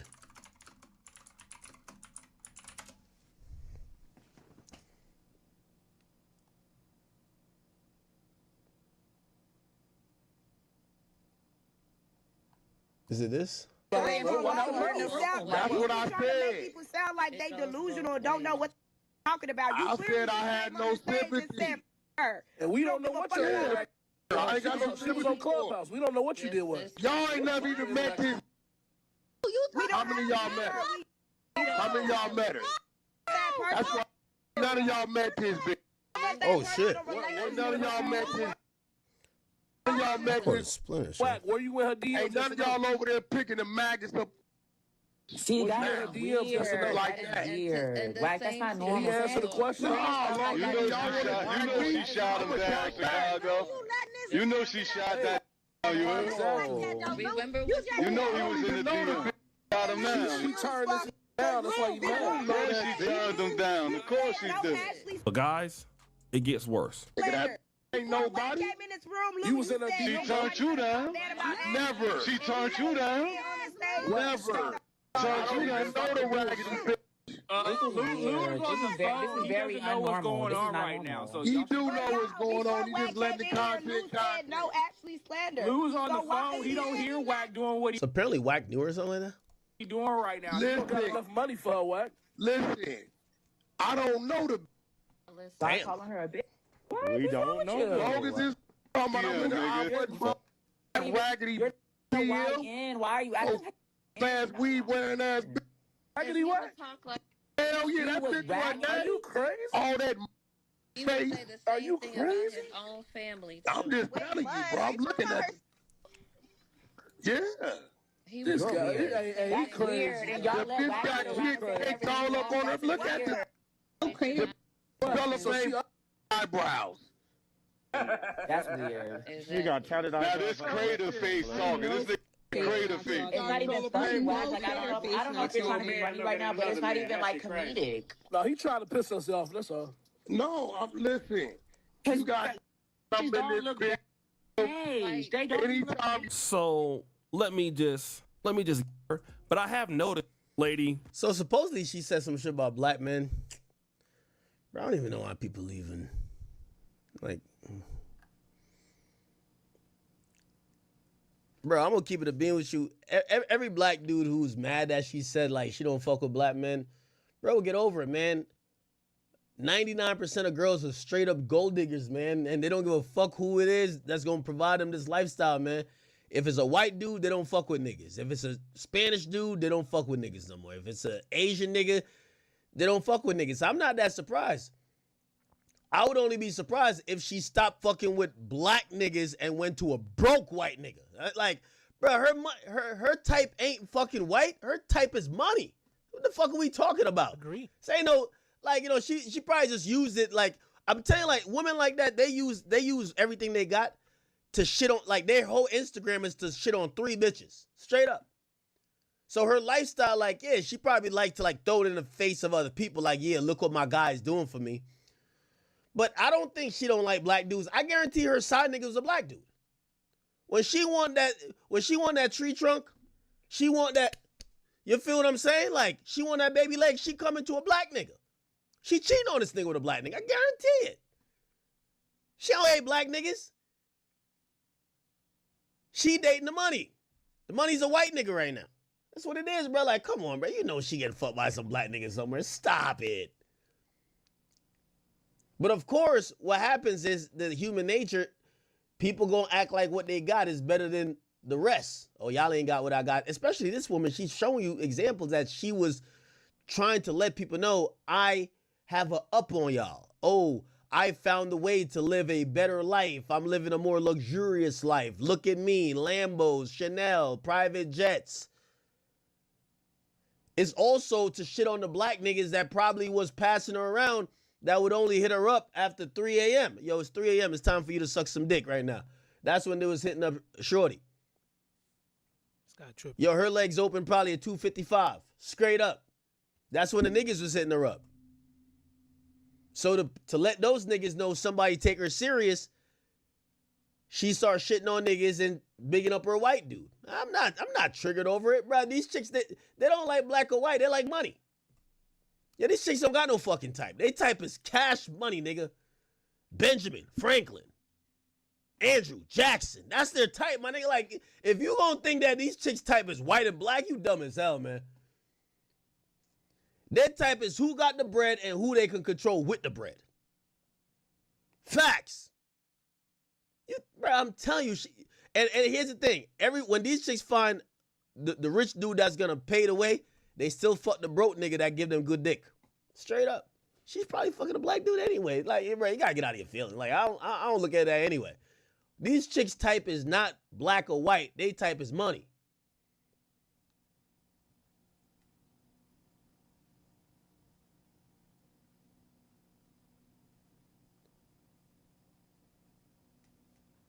That's what it is, man. That's what it is. Then you can, okay, everything on the, well, look, you know. It looked like Wack was blasting her, huh? Joe Budden was fucking with her too? Jesus Christ.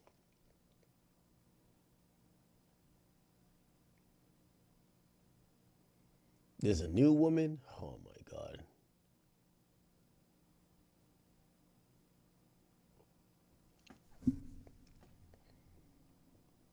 All right. We're going to find out some more details. I think we got to go through the phone. We got to go through the phone now. State in Zanzibar, and it said the investigation is still ongoing.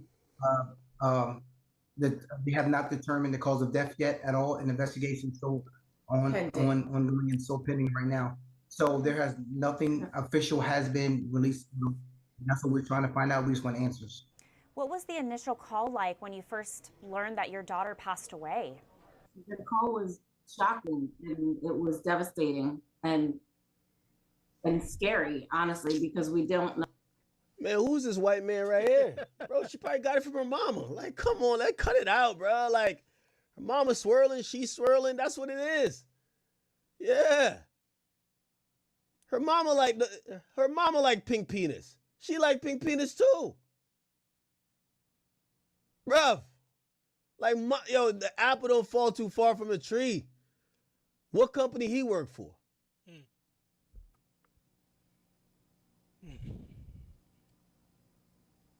No, because we don't know what's going on. Man, these chicks know what they want, man. She probably called this nigga Pinky in the brain, bro. Happened. What did they relay to you at that time? Well, the communication came to us from the Hotel Zuri Zanzibar, where they were staying. It didn't come from the hospital or from the police. Have you guys since spoken to authorities or the embassy? No. We've had little contact with the embassy, but no, not with the police. So were you told anything about the manner as to how she passed away or what exactly led up to her passing? Officially, no, we have not talked to anyone from the police or anybody in the medical field at all. Nothing. This nigga thinking, man, I was thinking about killing Shorty a couple times. Like, yo, me and Joe could relate. Yo, this nigga, you got to look at his eyes like, man, I know what Joe's going through. I deal with the mama. I was thinking about clapping her ass a couple times too. Real talk. Feel what I'm saying? I wanted the word cuppa, as in cup of tea, I thought would be great to mix with hug. When I saw the domain was available. What was it that the hotel initially told you guys? That Joe McCann, who she was traveling with, had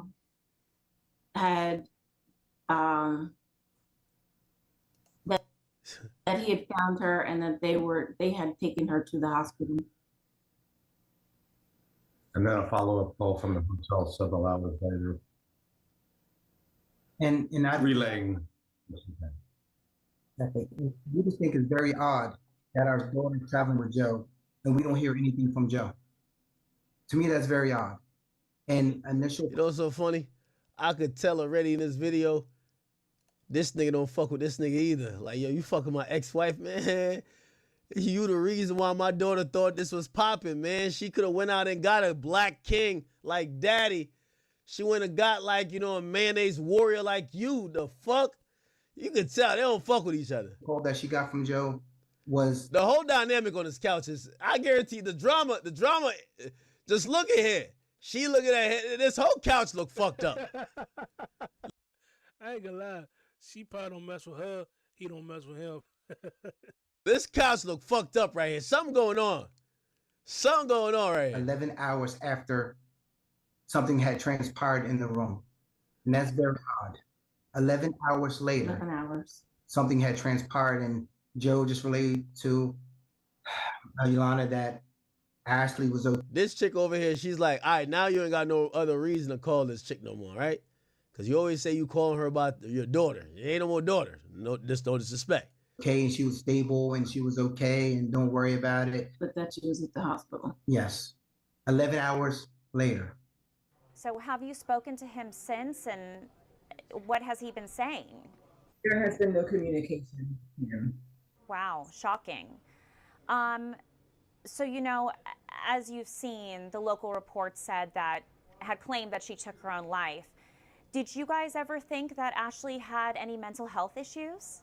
I would think that's farther from the truth. If you go to her page, you know, as you can see, she was a beacon of light. You know, she liked being in the limelight. It's like being in the camera. She was an influencer. You know, she loved her family. She loved her family. She loved her family. Most important. What was her mindset like before going on this insane African birthday trip? Excited and happy, and she was elated that she was traveling for her birthday to celebrate. Still got to look in his eyes. You got to look in his face like, nigga, I knew she was going to get clapped. I talked to Joe. And he with who she thought was the love of her life. And you guys said there's really been not much communication between you and her fiance, Joseph. What, if you could say anything to him right now, what would you say? Why you kill our daughter, you bitch ass nigga? And we want to know what happened. What is your understanding as to where his whereabouts are now, and why do you think he would be avoiding your calls? We don't know. Oh, another theory we gotta look into, that nigga got a side bitch over there. You could tell that's one of them niggas, he like black girls. So like he could have had like a pen pal in Tanzania, some dumb shit. Got moved to a different villa. Had his Tanzanian bitch pop up there. You know what I mean? Yeah, Joe is probably a little freaky dog too. We're unsure right now. That's why we're just trying to seek the answers. So there's always a side chick. Trust me. Do you know if he's spoken to authorities at all? We're not aware. We're not aware. We're not aware of that at all. I mean, because what I knew is we haven't spoken to them, so I'm not sure who they are talking. It's one answer. They better get that body out of Tanzania, man. Joe about to you know how did he pay like $50,000 to bury the Cassie tape? Nigga, he probably paid like $35. Them niggas gonna bury the all time. Like, man, this is Tanzania we talking about, bro. We not talking about like, come on, it's Tanzania, bro. You know, it's our attempts to get information. I'm so sorry you guys are going through this right now. That must be extremely confusing, especially man. What are the plans for the funeral? We ain't no plan for the funeral. They don't got a body. We don't have any of that. We don't have any of that information yet. So from your understanding, her body is still in Zanzibar, Africa. Yo, they got fridges over there, nigga. They got freezers. Yeah, I ain't gonna lie. They doing it. I don't know how y'all on this couch. Y'all should be on the fucking plane. Man, they might not have refrigerators out there. I don't even think they embalm bodies out there, man. Here's the thing, though, that's confusing. Wasn't she a citizen? So don't the U.S. Embassy have to go like investigate the body, pick the body up, take the body to America? Like that's how it goes, right? If I'm right, right? Like if I'm right, that's how it goes, right? Like shouldn't the U.S. Embassy trying to take the body and bring the body here to the state, because she's a citizen, right? That's how I think about it. Y'all niggas got to go out there and go check on your daughter. Go get some questions on the ground. Feel me? Shit. Anyway, man. Chat, man. Listen, it's been real. We did 7 hours. I love y'all, man. I love you. That's the last one right here. Let me see if I can get see if I. Oh shoot! Hell, my dog barking for.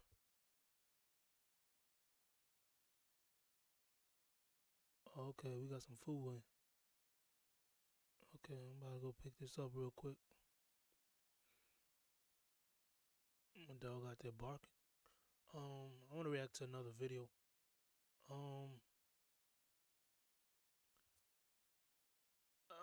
want to react to another video.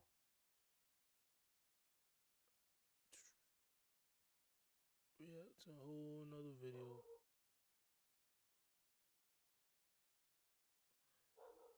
Hey, the whole Boosie situation with DJ Vlad, him winning $25,000. Let me see. I think I kind of react. I want to react to something else. I think I was watching this. And I want to react to this. Okay, I'm about to say. Do y'all guys know this clown named Oh my gosh, what is it? Is it? I think the name of the video is called horror.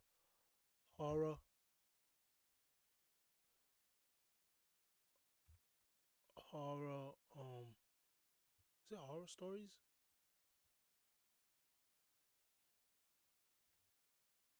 No.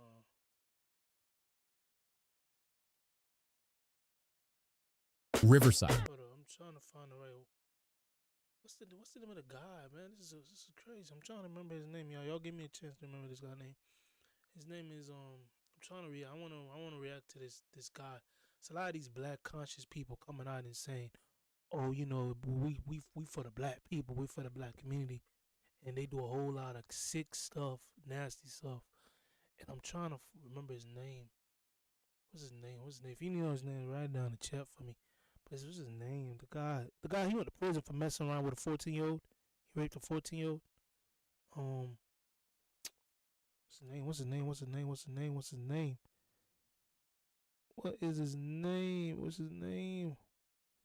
the guy's name? Not Dr. Umar. What's that guy's name, man?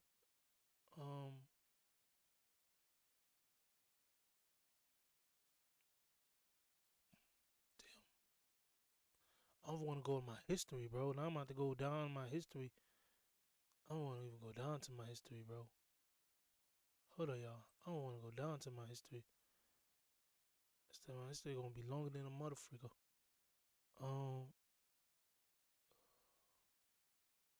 My history gonna be too long, man. Right here. This is the guy I'm talking about. Old horror. That's the name of it. This guy here is sick. Brother Polite, just sick, bro. Just a sick dude. Let me see if I can. I want to start from the beginning. This stuff is pretty long, so I don't know. But this guy is a pretty sick dude, man. It's a pretty sick dude. He came out talking about. He came out all about black people, and the whole time he's a freaking, a whole child predator.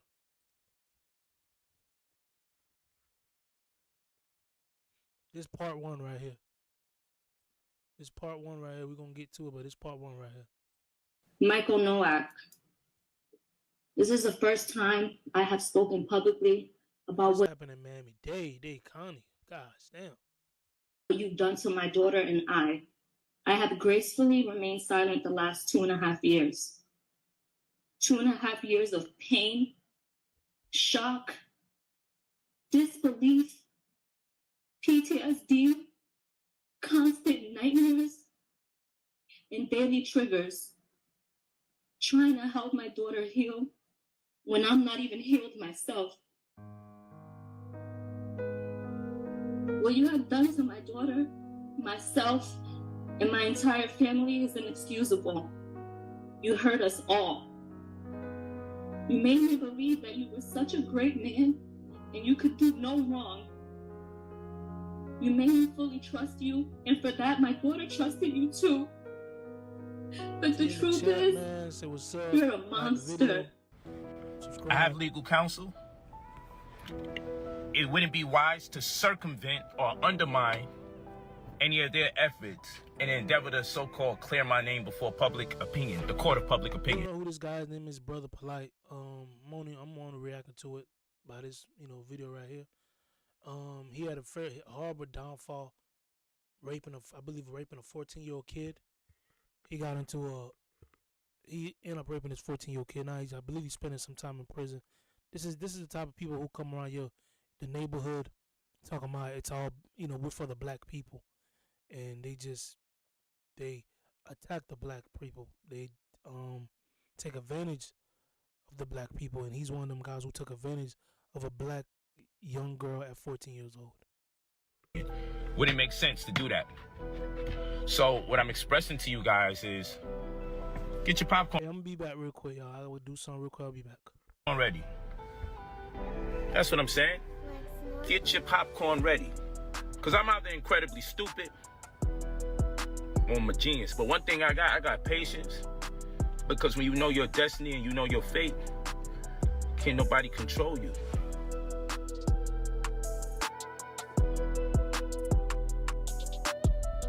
Michael Nowak Jr., aka Brother Polite, was born in Brooklyn on August 10, 1983. Just after he was born, for reasons relating to domestic violence, his mother gave custody of him and his older sister to his father. My father was a bit abusive. He raised myself and my sister up until the point of age 8. Then he walked out on us. I believe he's depressed. He suffered from alcoholism at the time, and I believe he was overwhelmed by the social pressure of not being able to respond as a man in the household. And I believe that's the reason he most likely left. I was grief-stricken by it, so I didn't speak about him much because I was angered by it, because I was holding on to him in light of the fact I didn't have my mother. Everybody else may have judged him, but I just did what I could do to let him know that I embraced him. And so when he left, I was plagued by it, because as much as I forgave him for whatever he did wrong, it still wasn't enough. He would end up moving in with his grandmother on his father's side after his father left. He grew up in the Brownsville section of Brooklyn, and in the mid-90s, when Bloods and Crips were establishing themselves in New York City, Brother Polite joined the Crips. He was about 15 years old at the time.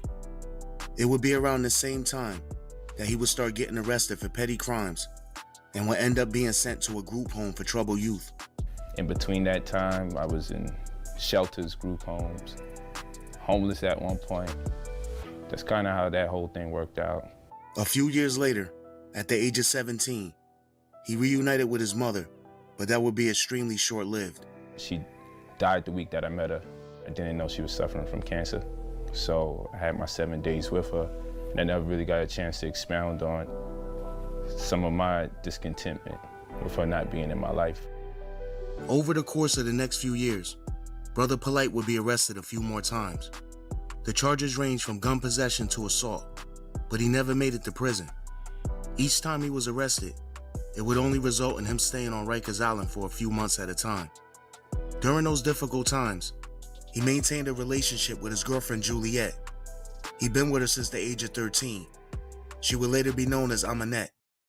Have you been hurt at work and feel like the workers' comp system is taking advantage of you? You're not alone. A lot of injured workers are stuck in a system that's confusing, frustrating, and honestly just plain unfair. Maybe your job rushed you back too soon. Maybe your doctor doesn't seem to care. Or maybe you're just sitting at home waiting to hear something, anything about your case, and getting nowhere. If you've suffered a serious injury at work, like a broken bone, a torn tendon, or anything that required surgery, you could be entitled to big compensation and real answers. And it doesn't matter if the injury happened weeks or even months ago.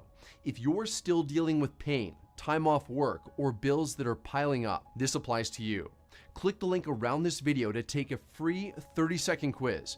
Based on your answers, you'll find out how much your injury is worth and speak to a local attorney who specializes in workers' comp cases just like yours. We've helped hundreds of workers who were stuck in the exact same situation, injured, confused, and unsure of what to do next. Take Steven, for example. Steven tore his rotator cuff lifting heavy boxes on the job. His employer told him it was just a strain and gave him some time off, but the pain never went away. He didn't know his case could be worth 6 figures until he took the quiz and got matched with a lawyer who fought for him. Here's what most people don't realize. The workers' comp system is designed to save the insurance companies as much money as possible, not to actually help you. The truth is, working with a lawyer can get you up to 10 times more than handling it yourself. After you fill out the quiz, a top-rated local attorney will contact you within 24 hours for a free consultation over the phone. You'll get a step-by-step plan for what to do next, and if you move forward, your lawyer only gets paid if you win. No upfront fees, no hassle, just real help. This isn't about gaming the system. It's about standing up for yourself when the system lets you down. A lot of injured workers feel guilty for speaking up. They don't want to be seen as difficult. But let me ask you, did your employer feel bad about sending you back to work while you were still hurt? Did the insurance company lose sleep when they delayed your treatment? Are they the ones worrying about how you'll pay rent this month? You got hurt doing your job. Now it's time someone fought for you. Click the link to the 30-second quiz now. There's zero risk, and it could be the first step to getting the help and justice you deserve. Still unsure if you qualify? Here's the deal. If your injury happened at work, you needed surgery, time off, or are still in pain, and you haven't received a settlement or hired a lawyer, there's a good chance you do. So what do you have to lose? Click the link, take the quiz, get answers. You don't have to do this alone anymore.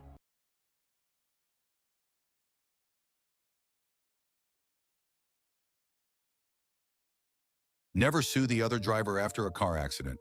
There's a better way to get paid a way bigger check without having to go to court or pay expensive upfront legal fees.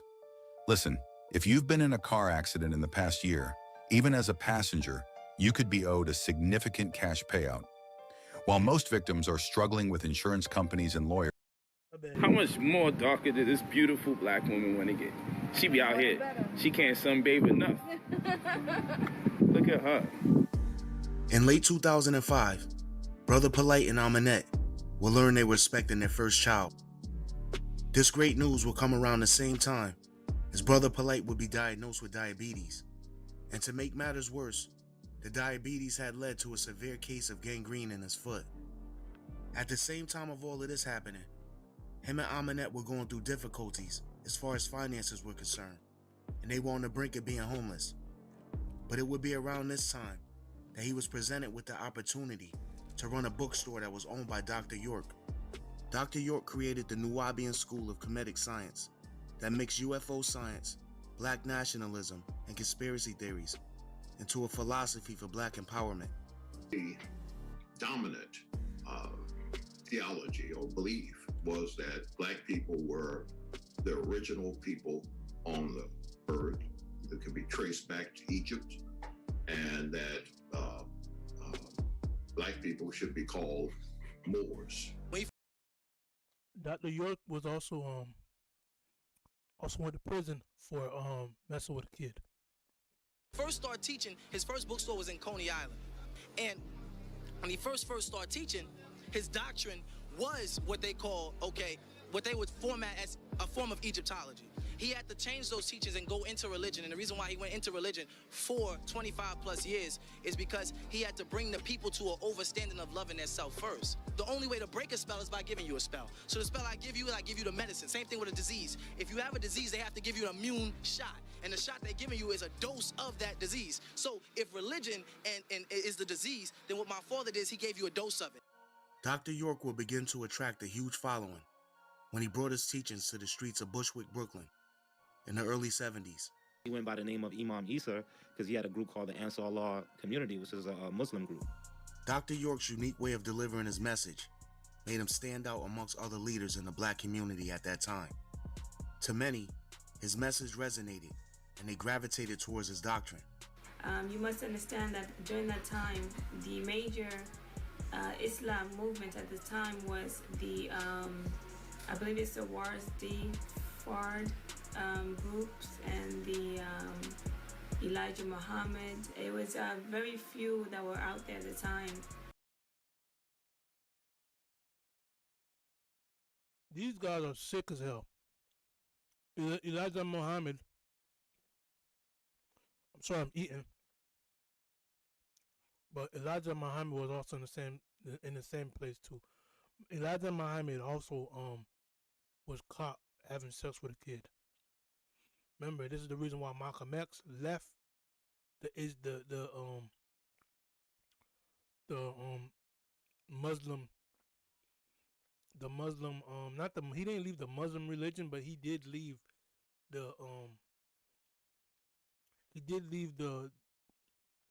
did stop messing with Elijah Muhammad because he found out Elijah Muhammad was getting 15-year-old females pregnant. So that's why he left. A lot of these guys are nasty, bro. And from there, he was able to cultivate or to make, bring or draw near a group of people. A lot of people were looking for something that wasn't Christian, something that wasn't the regular typical religion. You know, they was looking for, it was that Black Power movement, that Civil Rights movement, that era, you know, so they was looking for more like.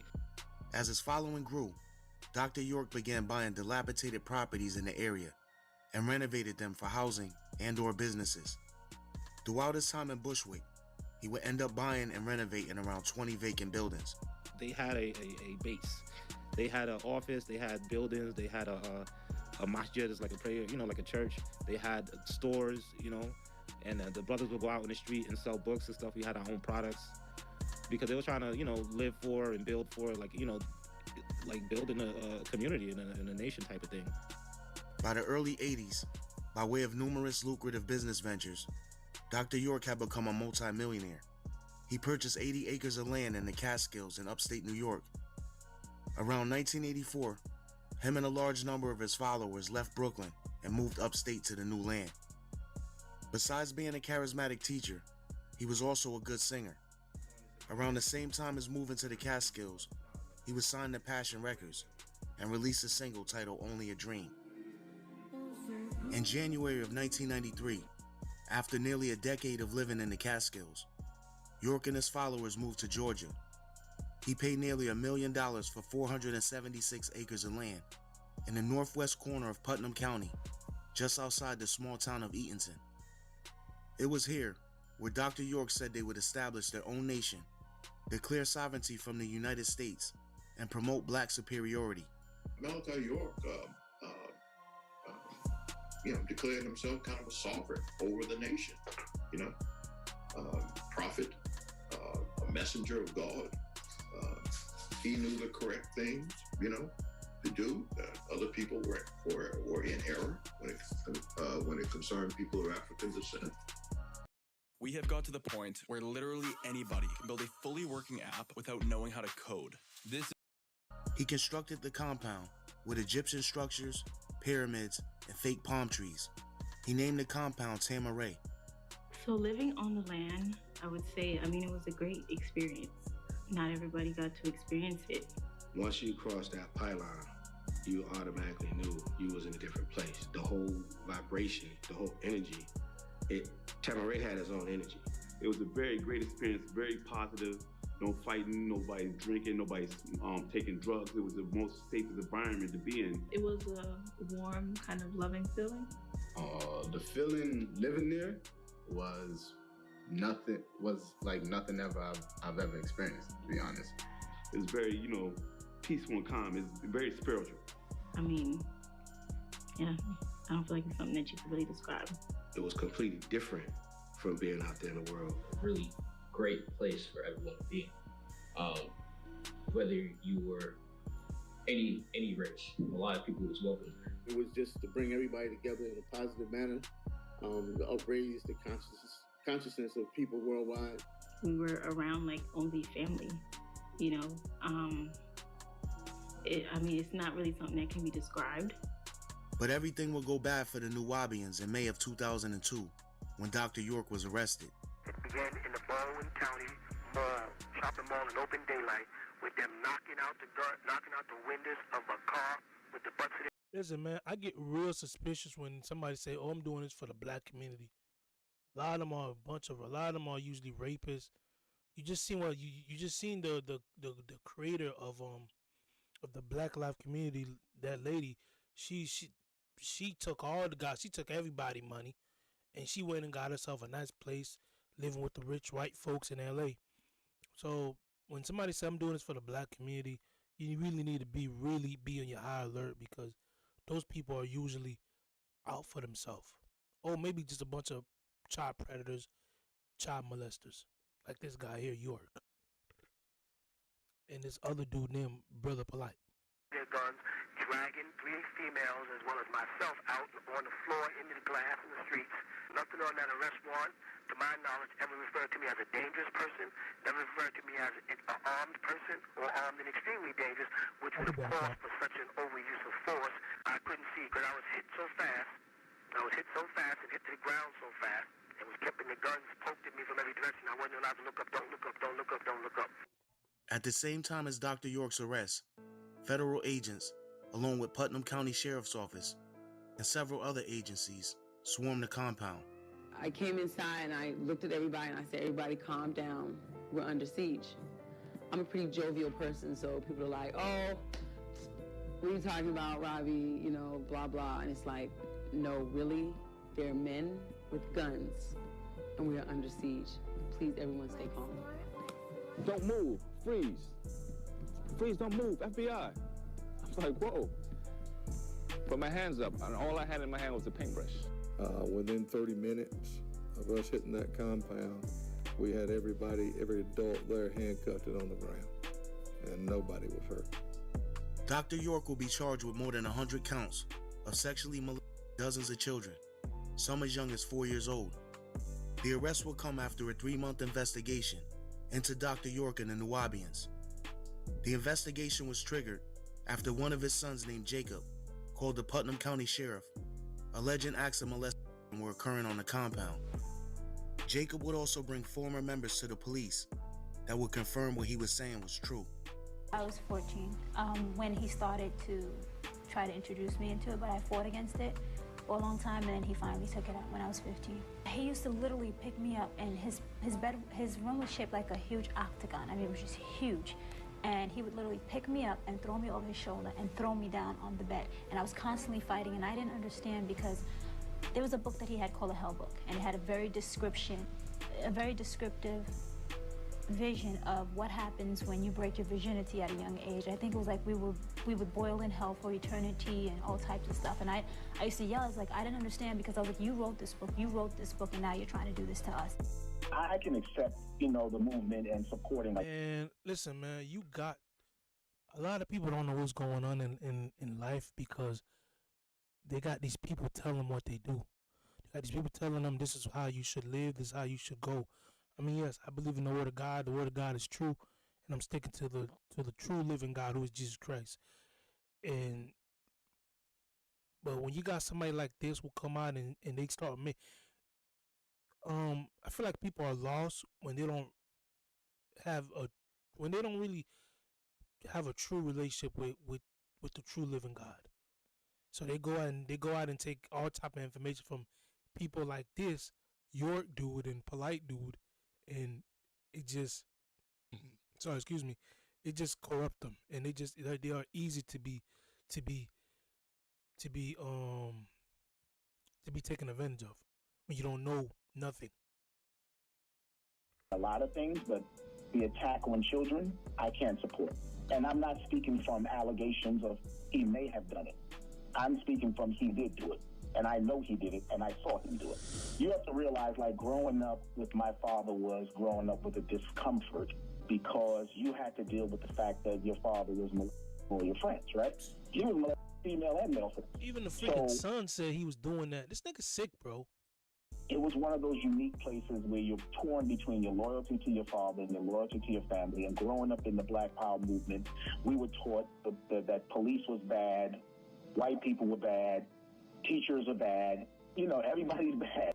So you're taught to, keep these things to yourself. In 2004, Dr. York will be convicted of child molestation, among other charges. Stand you're charged with 40 counts of aggravated child molestation. You could receive a maximum sentence of 30 years in confinement for each count. That you're charged with 34 counts of child molestation. That you could receive a maximum sentence of 20 years in confinement for each count. that you're charged with 1 count of sexual exploitation of children, and you could receive a maximum sentence of 20 years in confinement. And you're charged with 2 counts of influencing witnesses, and you could receive a maximum sentence of 10 years in confinement for each count. And that you could receive a minimum sentence overall of 10 years on probation. I'm telling you the most and the least. You understand that? Did you, in fact, do what the district attorney, Mr. Bright, told me you did? How do you plead, guilty or not guilty? He was sentenced to 135 years in federal prison. Allegedly, he had fathered over 100 kids before his incarceration. Let's face it, most of us aren't gonna set foot on Mars. I'm on Mars! It's freezing. About a year and a half after Dr. York was sentenced was when Brother Polite was given the opportunity to run the bookstore. Dr. York's daughter Uma would first meet Brother Polite after her father gave her the property that the bookstore was located in. The house was pretty much, handed over to me. Unfortunately, when I got there, there were other people there. This lady's sister, Sakina, there.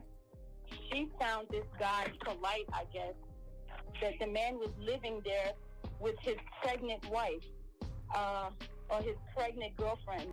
And they made up their little bogus story about them saying that my dad wanted him to run the store. I always try to give people the benefit of the doubt because it's just the type of person that I am in general. So what because he did have a pregnant woman there, I assumed that these people, my father took in a lot of people, so I didn't, who am I to turn them away? That's how I looked at it. So I told them if they're going to be there, that they're going to have to start paying bills and they're going to have to start reporting whatever money is coming into the store. We were technically supposed to be having a meeting about how the store was going to be operated because, I had a lot of bills in my name and stuff like that, and these people literally were just running up bills. Just prior to moving into the bookstore, Brother Polite was beginning his journey into the conscious community, but was still dibbling and dabbling in the streets.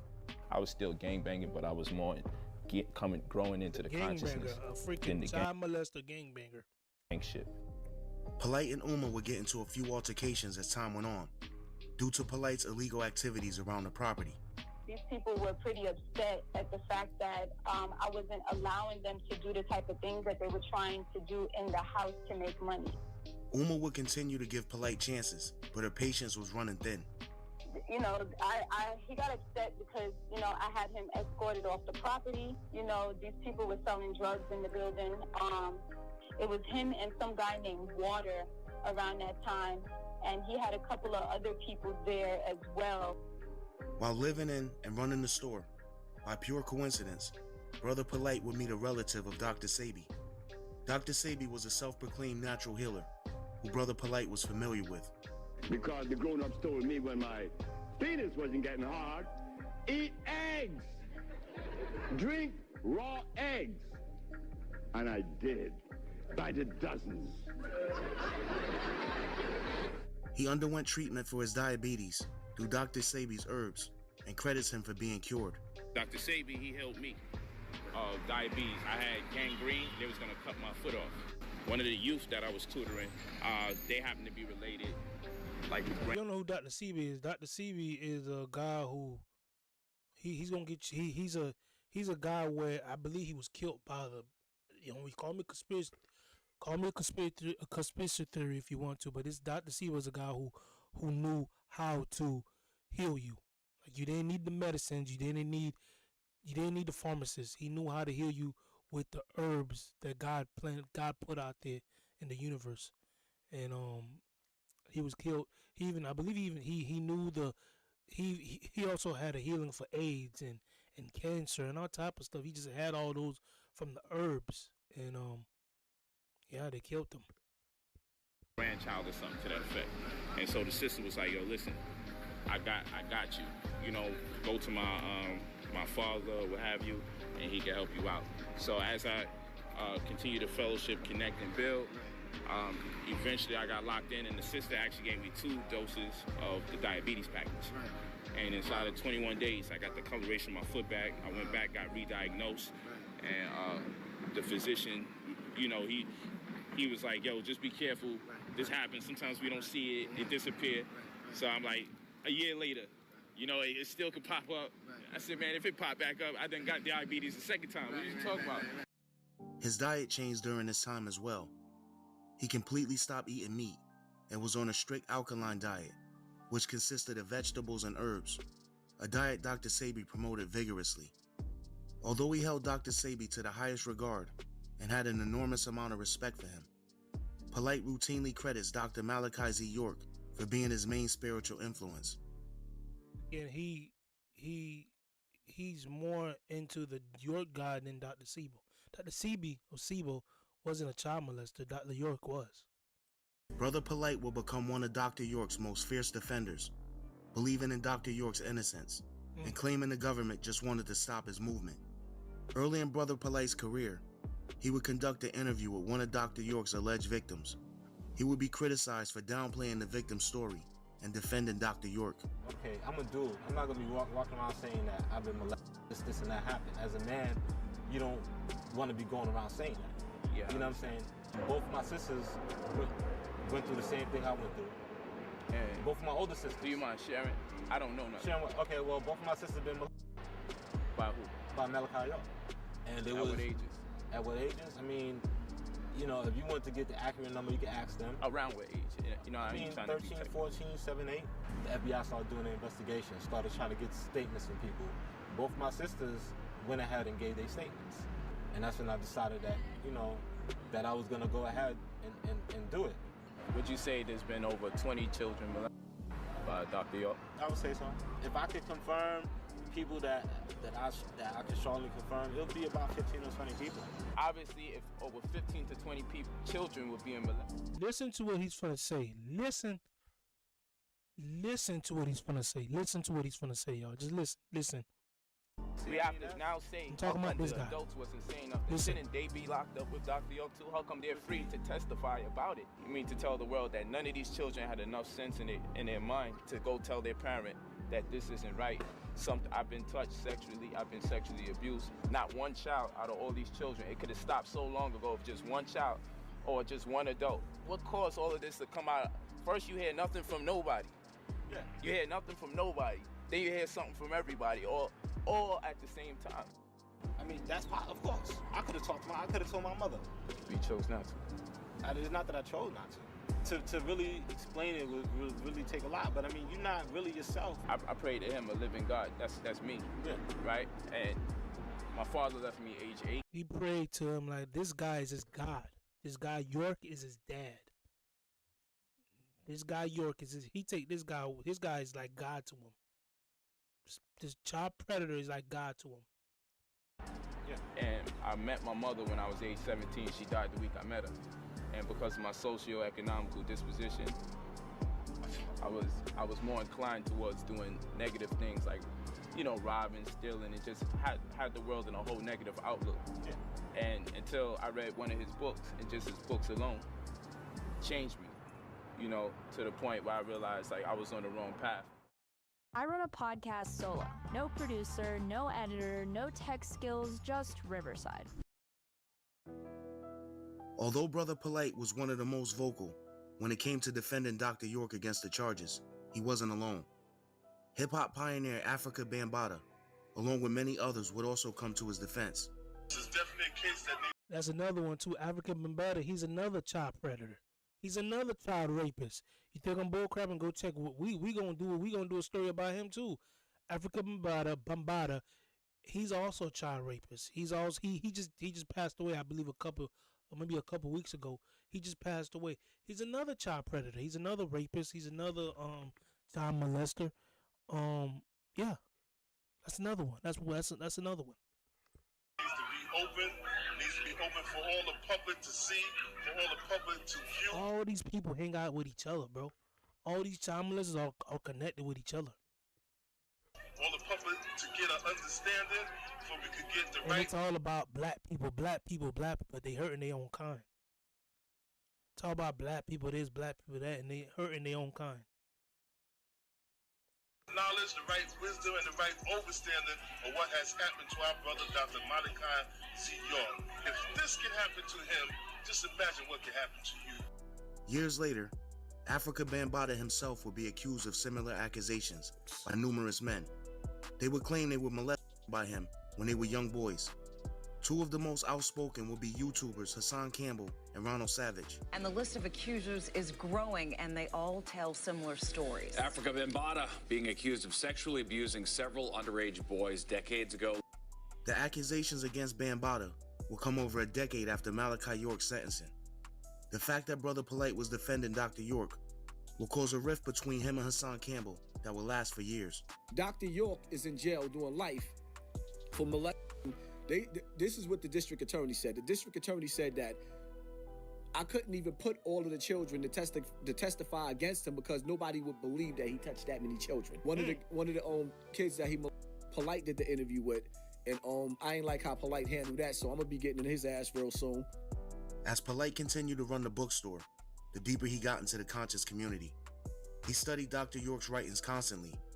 Dr. York has been a blessing in my life, and irrespective to people feeling whatever they feel about that black man, he has contributed to my life in ways that I can never revoke his spirit, consciousness, and his influence in my life and my family. This is what happens when you don't take the time to read your... This is what happens when you fill your mind with things that is not the word of God. The Bible said, lean not into your understanding, but in everything acknowledge God. A lot of these people are taking a lot of this knowledge from another human being.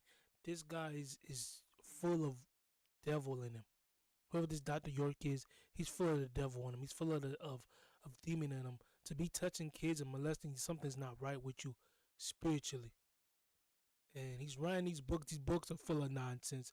There's nothing true about these books. Maybe a mixture, because the devil come with the truth and come with the lies together. He mix it up and confuse you. That's why he's called the author of confusion. And maybe there's a mixture of truth in these books and also a mixture of lies. But this guy's awful, bro. Awful dude. Family. He's never met my dad a day in his life. He's never seen him, never touched him, don't know nothing about him at all. He's another... I'm gonna keep it real with you. For her to even call this nigga her dad, Dr. York, that's crazy as crap. Your freaking father is a child molester, bro.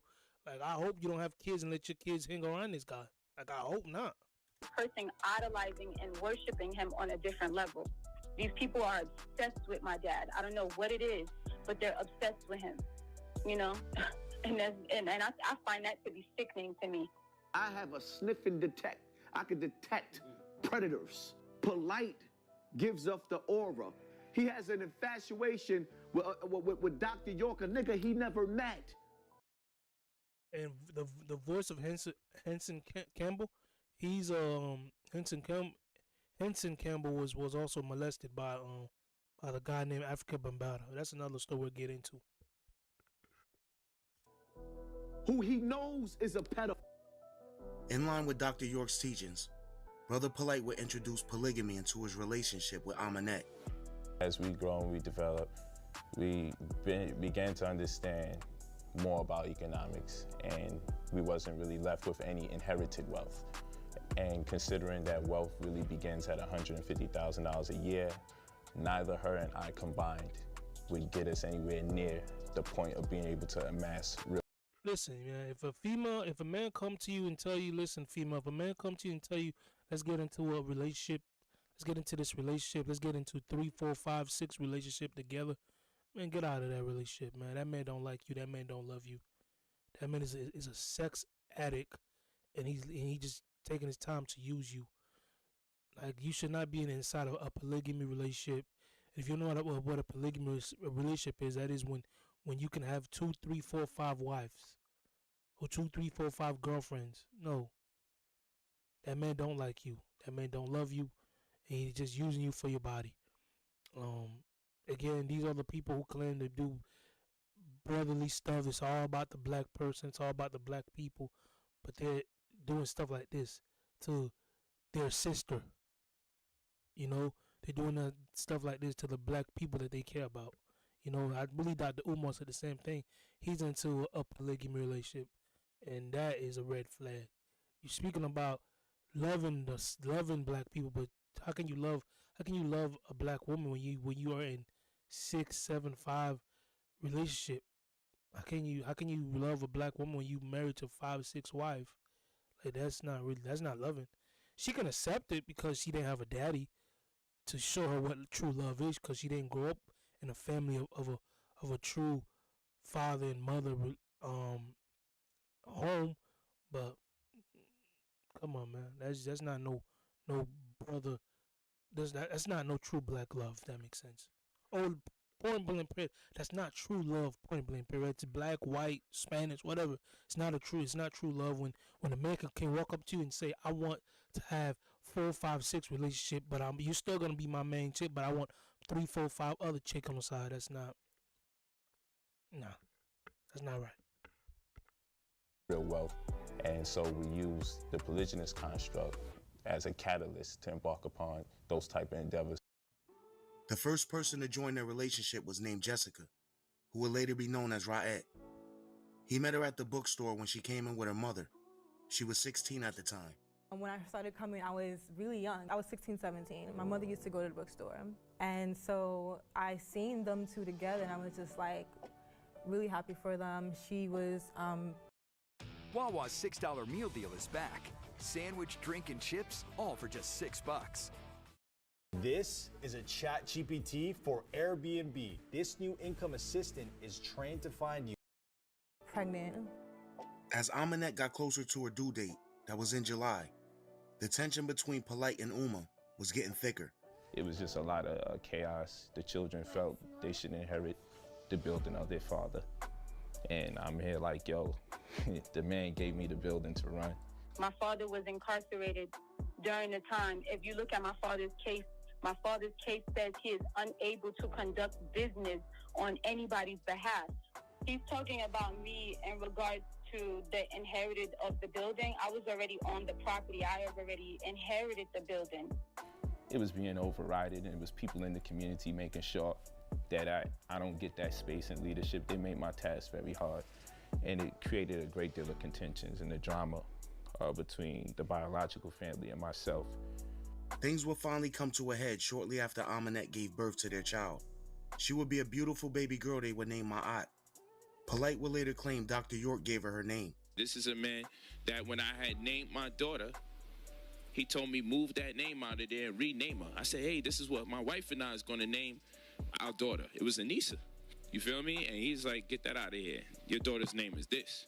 As a grown man who's having a child, I declined for my opportunity to name my own child.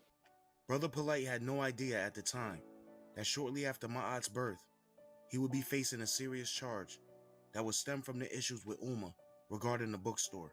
It started to escalate so much that in turn, when guns is being pulled out on people or people are threatening people. My sister came upstairs and said, the meeting with Polite wants to speak to you. The conversation was about, that we were supposed to be having, was about the bills of the house, and at the house, the bills needed to be paid. And you're not going to sit here and continue to squat, you know what I'm saying, when bills are literally piling up in my name. Now, my brother, you know, he's a very devoted Muslim. You know, he's born and raised Muslim. He said, I'm going to go downstairs and see what he wants. You know, so that was originally the conversation that we were supposed to be having. It never happened. Instead, all I heard was shots.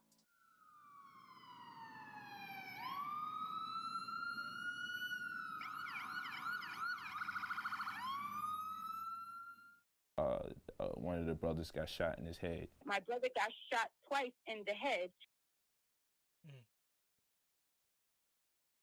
We're going to go watch part 2.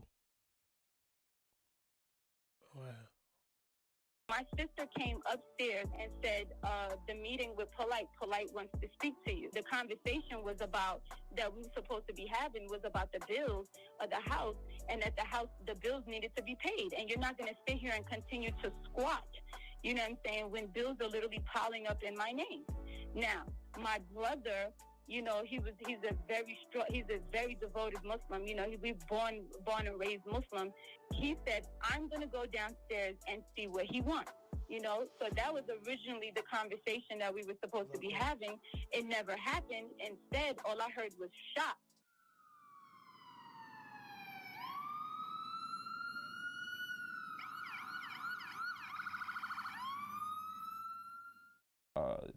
one of the brothers got shot in his head. My brother got shot twice in the head.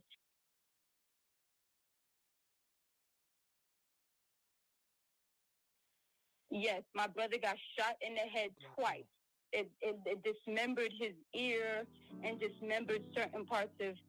I don't like to even think about it because I was the person that pulled him inside of the house. And I watched my brother bleed all over the floor. And whoa. What's that? I just built a budgeting app in Base 44. Guys, Nina just built.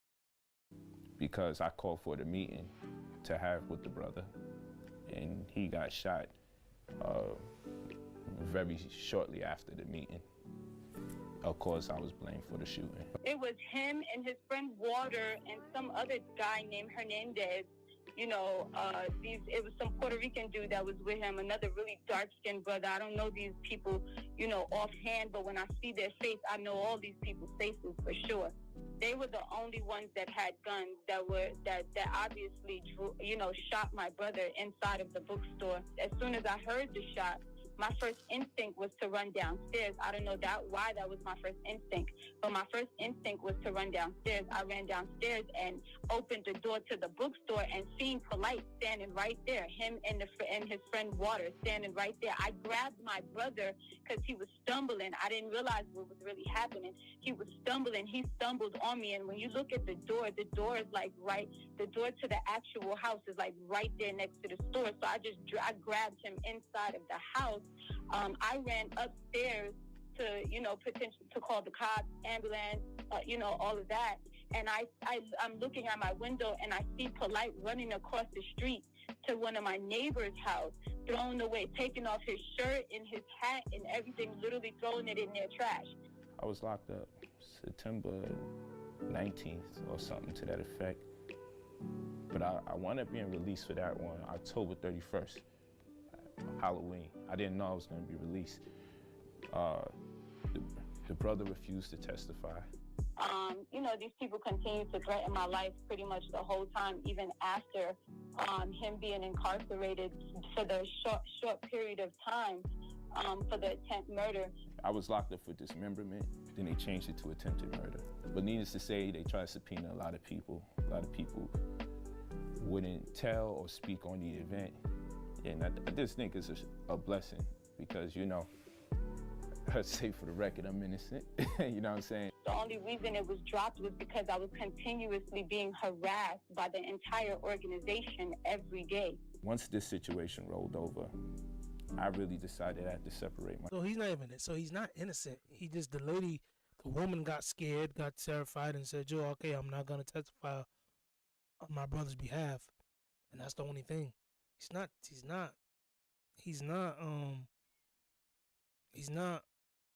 innocent. But at least by what I'm hearing from her, she just didn't testify because she was scared. Myself a little more from the gangs. At some point after his release, Brother Polite would meet Dr. Sabi in person for the first time. By this time, he had been following him for years from a distance, but now he was finally able to thank him face to face for his herbal regimen that he claimed healed the gangrene in his foot. Over the next year or so, the two of them would become good friends, and Dr. Sabi would eventually loan him $15,000 to start a vegan restaurant. He helped me get my restaurant in Bushwick, Brooklyn. It was called Our Line of Alkaline. And so at the Our Line of Alkaline restaurant, people was coming far and wide. He invested 15 grand in me. When he heard me articulate my healing process, he said, man, I never was part, he always accredits the healing to nature. He never took the credit. But he said, man, I never seen nature heal somebody who can articulate the process. The way. Dr. Sibo, if you don't know who he is, go Google him or go research him. This guy's a hell of a dude. This Dr. Sibo must be rolling on his freaking casket right now. Like, dude, he gave this man $15,000 and he's giving $15,000 to a child molester? A child? Like, what in the smoking crack world? He get $15,000 to a child molester. Like, this man must be rolling in his freaking grave right now. Sad. Way you have. Stop cutting that damn okra, shut that restaurant down and teach. Years later, during the rise of his notoriety, Brother Polite would have the honor of introducing Dr. Sebi during his last lecture in Los Angeles.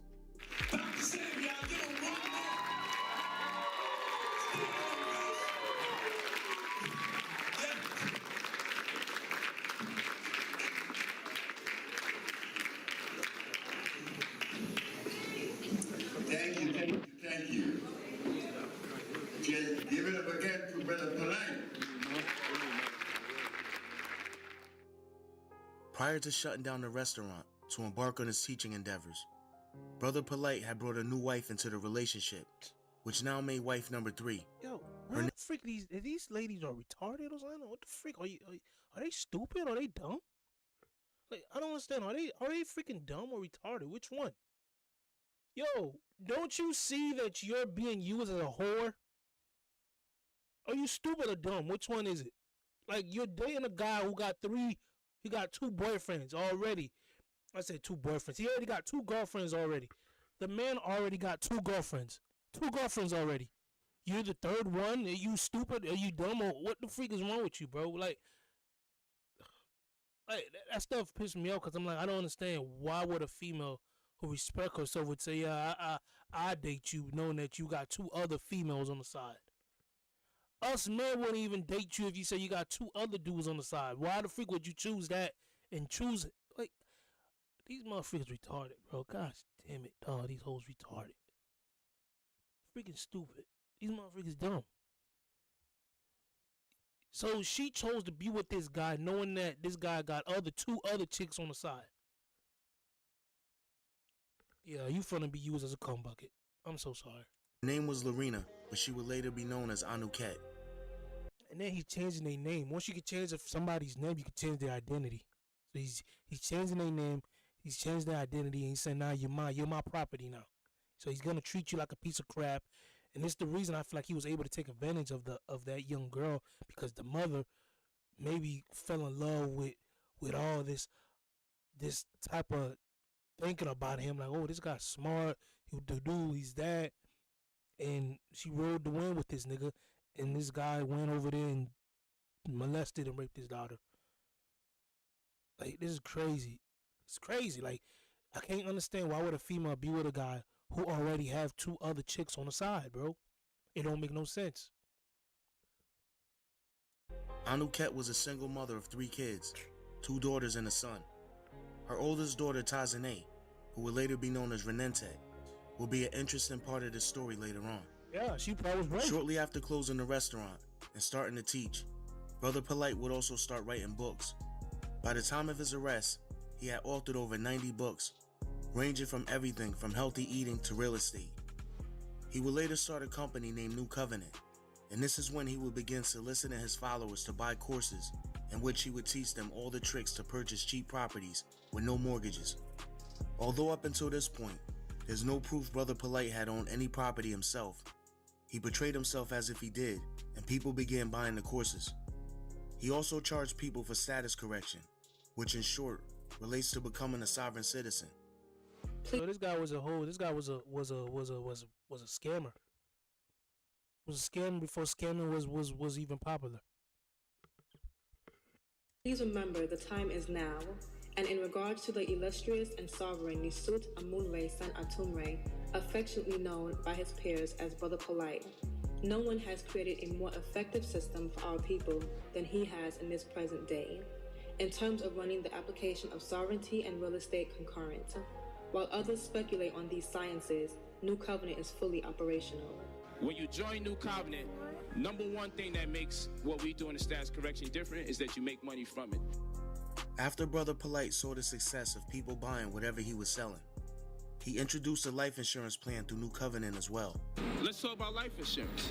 I know that sounds like some white people shit, but I tell you what, I got a $180 policy that we provide in New Covenant to our members, that for $180 a month, it guarantees your child at least $100,000 upon your expiration. Now, we may not care about that because, shit, I gotta do my thing for me. I'm gonna let my baby live their life and do their thing for them.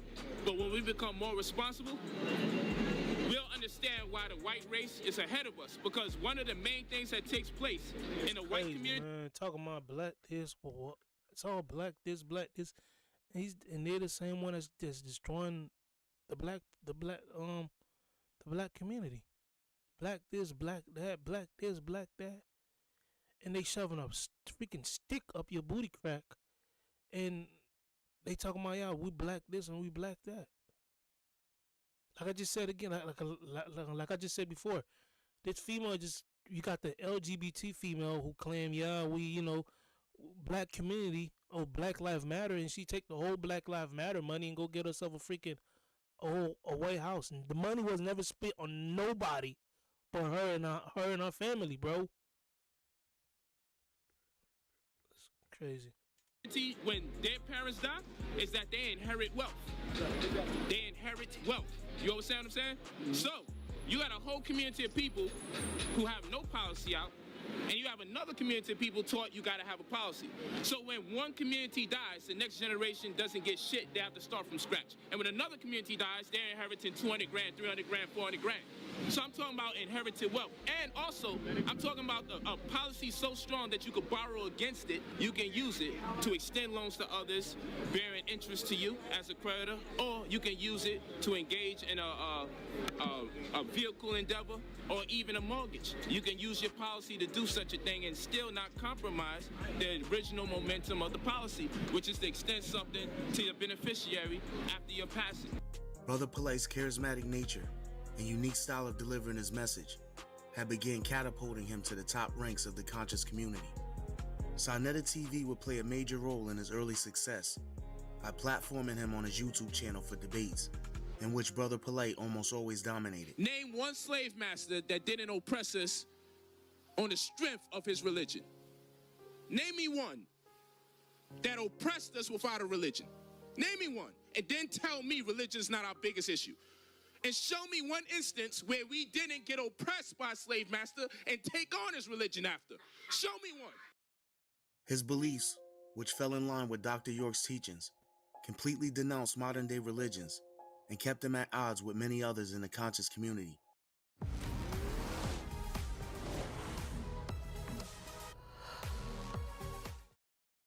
Weight loss starts with a game plan. Meet Wegovy Pill, the #1 prescribed GLP.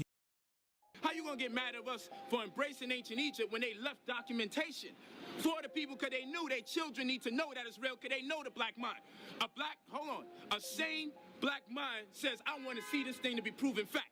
The ancient Egyptians know how black people think. So they said, yo, we're going to leave the records here so you can see, because I know my children do not just merely believe. I know my children as God. The number one thing that makes you God, the number one thing that punctuates your divinity is your ability to question. From your ability to question, you're able to discern, and you're able to definitively conclude as to what's right or what's wrong. Now, the God of the Bible didn't feel it suffice to take pictures, didn't feel it suffice to build these edifices and leave These are the people that you guys want to call, what? The leaders? Somebody like that? Okay. Documentation. We have to take publications. People need to stop believing this whole Jesus is for white people, this Christianity is for white people, this and that. People need to stop believing that nonsense. People just need to stop believing that. People need to stop believing that Jesus Christ is God. He died for everybody. He died for the black, the white, the Spanish, the Chinese, the yellow, the blue, whoever, whatever. You understand? People like that, they come in, they'll come in and they carry the spirit of scamming you, and they talk like a Hitler. You know, Hitler had this talk where he could talk nice, he could talk like that, but inside of them were none full of evil. He talked like he's able to move people at least people who don't really know themselves by the word of God, the true word of God. So they go ahead and listen to people like this, and people like this take advantage of them and just ruin their life. Manufactured by men with different versions and different translations. This is what we left with, King James versions of the Bible. We have to be left with this, but in ancient Egypt, it's right there. At one point during his career, he would shoot up a holy Bible, which outraged many people. Hold on, can't see the rest of the sentence. Too much fucking holes in it. Look at that shit. That's right. Now it's a holy Bible. That's right. Clearly the holy Bible right now. Written across the top of the Bible, Brother Polite shot up with the letters ISUPK, which is also known as the Hebrew Israelites. Brother Polite and the Hebrew Israelites had been at odds since he first stepped onto the scene, regurgitating Dr. York's teachings. The most prominent person They all should be put together. I guess. Shoot, I guess they don't like each other. Shoot, isn't they same believe the same thing? Don't they believe in the same? I don't know, theology, I guess. Head in the ISUPK movement in New York City is Captain Desariak. If you can show me what is corrupt in the Bible, then I'll stop using it. The problem is, you cannot show what's corrupt in the Bible. If nigga was not in the Bible, then you would have something against me. Oh, I see what's the difference. They don't believe in the Bible, and these people do, but these Hebrew Israelite religiously, I don't know, man. I won't even say religiously. Oh my gosh, it's a different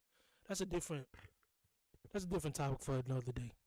If the Bible didn't say the Jews were black, you might have something against me. If Solomon himself, King Solomon, did not say, I am black but comely, if he did not say that, then you might be able to say something to me about saying that it's corrupt. If you can show me that our slavery is not in the Bible, then you might also have a chance. But you cannot show me that those things are not in the Bible. So when you say, why do we keep following the Bible, is because I ain't find nothing else on the planet that identifies who I am. Besides their different outlooks on the Bible and religion, another major disagreement that Captain Desariak had with Brother Polite was that the black woman is God. This was something Polite promoted that Captain Desariak adamantly disagreed with. We can give you a 10-hour lecture on this and do the debate the day after. That's right. With new content. There's no debating that the black woman is God. The tension between Captain Desariak and Polite would come to a head later on down the line when Polite got into a disagreement with one of the members of the Hebrew Israelites. Polite would get offended when the member called him out for following Dr. York and pointed out the fact that he was his spiritual father and a pedophile. But he's supposed to lead black people?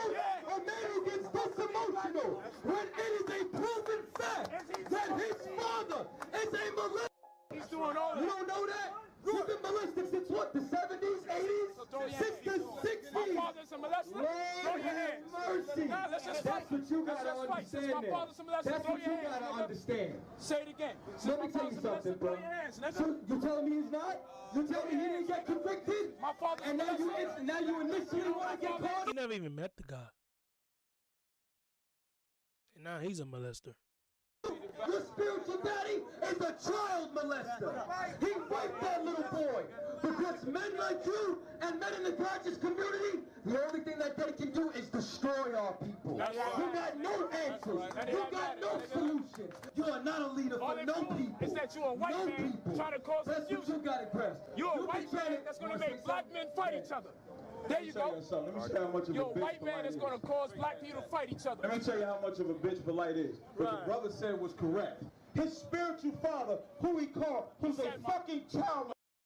Your father is a child molester, period. And he got in his feelings. He got mad. And he thought he was going to punk Contazine. If you want to cross the road, cross the fucking road.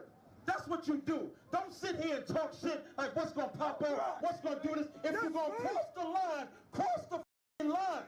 Otherwise, get the Get $20 off pet meds at Chewy Pharmacy for a limited time only.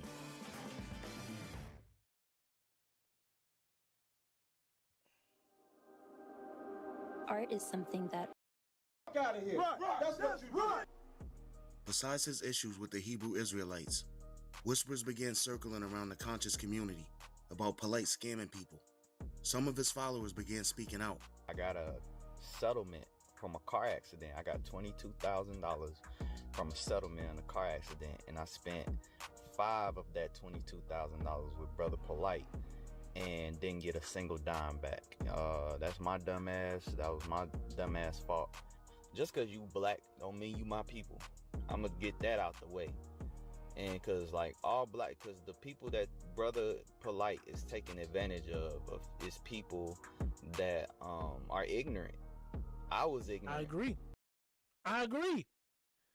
The people he's taking advantage of are people that are ignorant.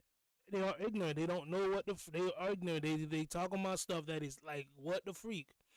The same people who believe that what's that clown name? They just find out he's a freaking scoop. He's a scammer too. What's that black guy that was talking about the aliens? Oh, the aliens are this, the aliens are that. I forgot his name. I forgot his name, man. The guy that was going around talking about aliens, this, and they found out, this guy's a goof. They just found out this guy's a goof. You don't even know what he's talking about. A Christian came out and exposed who he is. He's a freaking goof. But I been know he was a goof. I been know he didn't know what the hell he was talking about. The stuff he was saying was like, what the freak? Well, what are you talking about? But he was able to manipulate people. I was shocked. I was like, oh my gosh, this guy's able to manipulate people. How? He was able to manipulate them. He was able to say, yeah, the alien is this, the Bible is not real, and the aliens know who we are, and he was just talking all this stuff, and it's like, yo, people really believe in this nigga? People really believe in what this guy's saying? I forgot his name, bro. What's his name? Oh my gosh, I forgot his name. At one particular time. I'm not ignorant no more. For those who are just innocent and just, about to make that mistake, don't make that mistake. I became a member simply by seeing the YouTube videos, hearing the podcast about the information that was being spread. So he was basically talking about helping people buy tax liens and deeds, which I've done both before in the past. And I'm thinking, hey, this is a black business. I can support that at the same time. As soon as I became a member, a brother by the name of Lawan called me up. Oh, I'm your caseworker. Hey, you ready to get your status correction started? It'd be $550, and this is going to complement your ability to purchase more real estate at a discounted rate.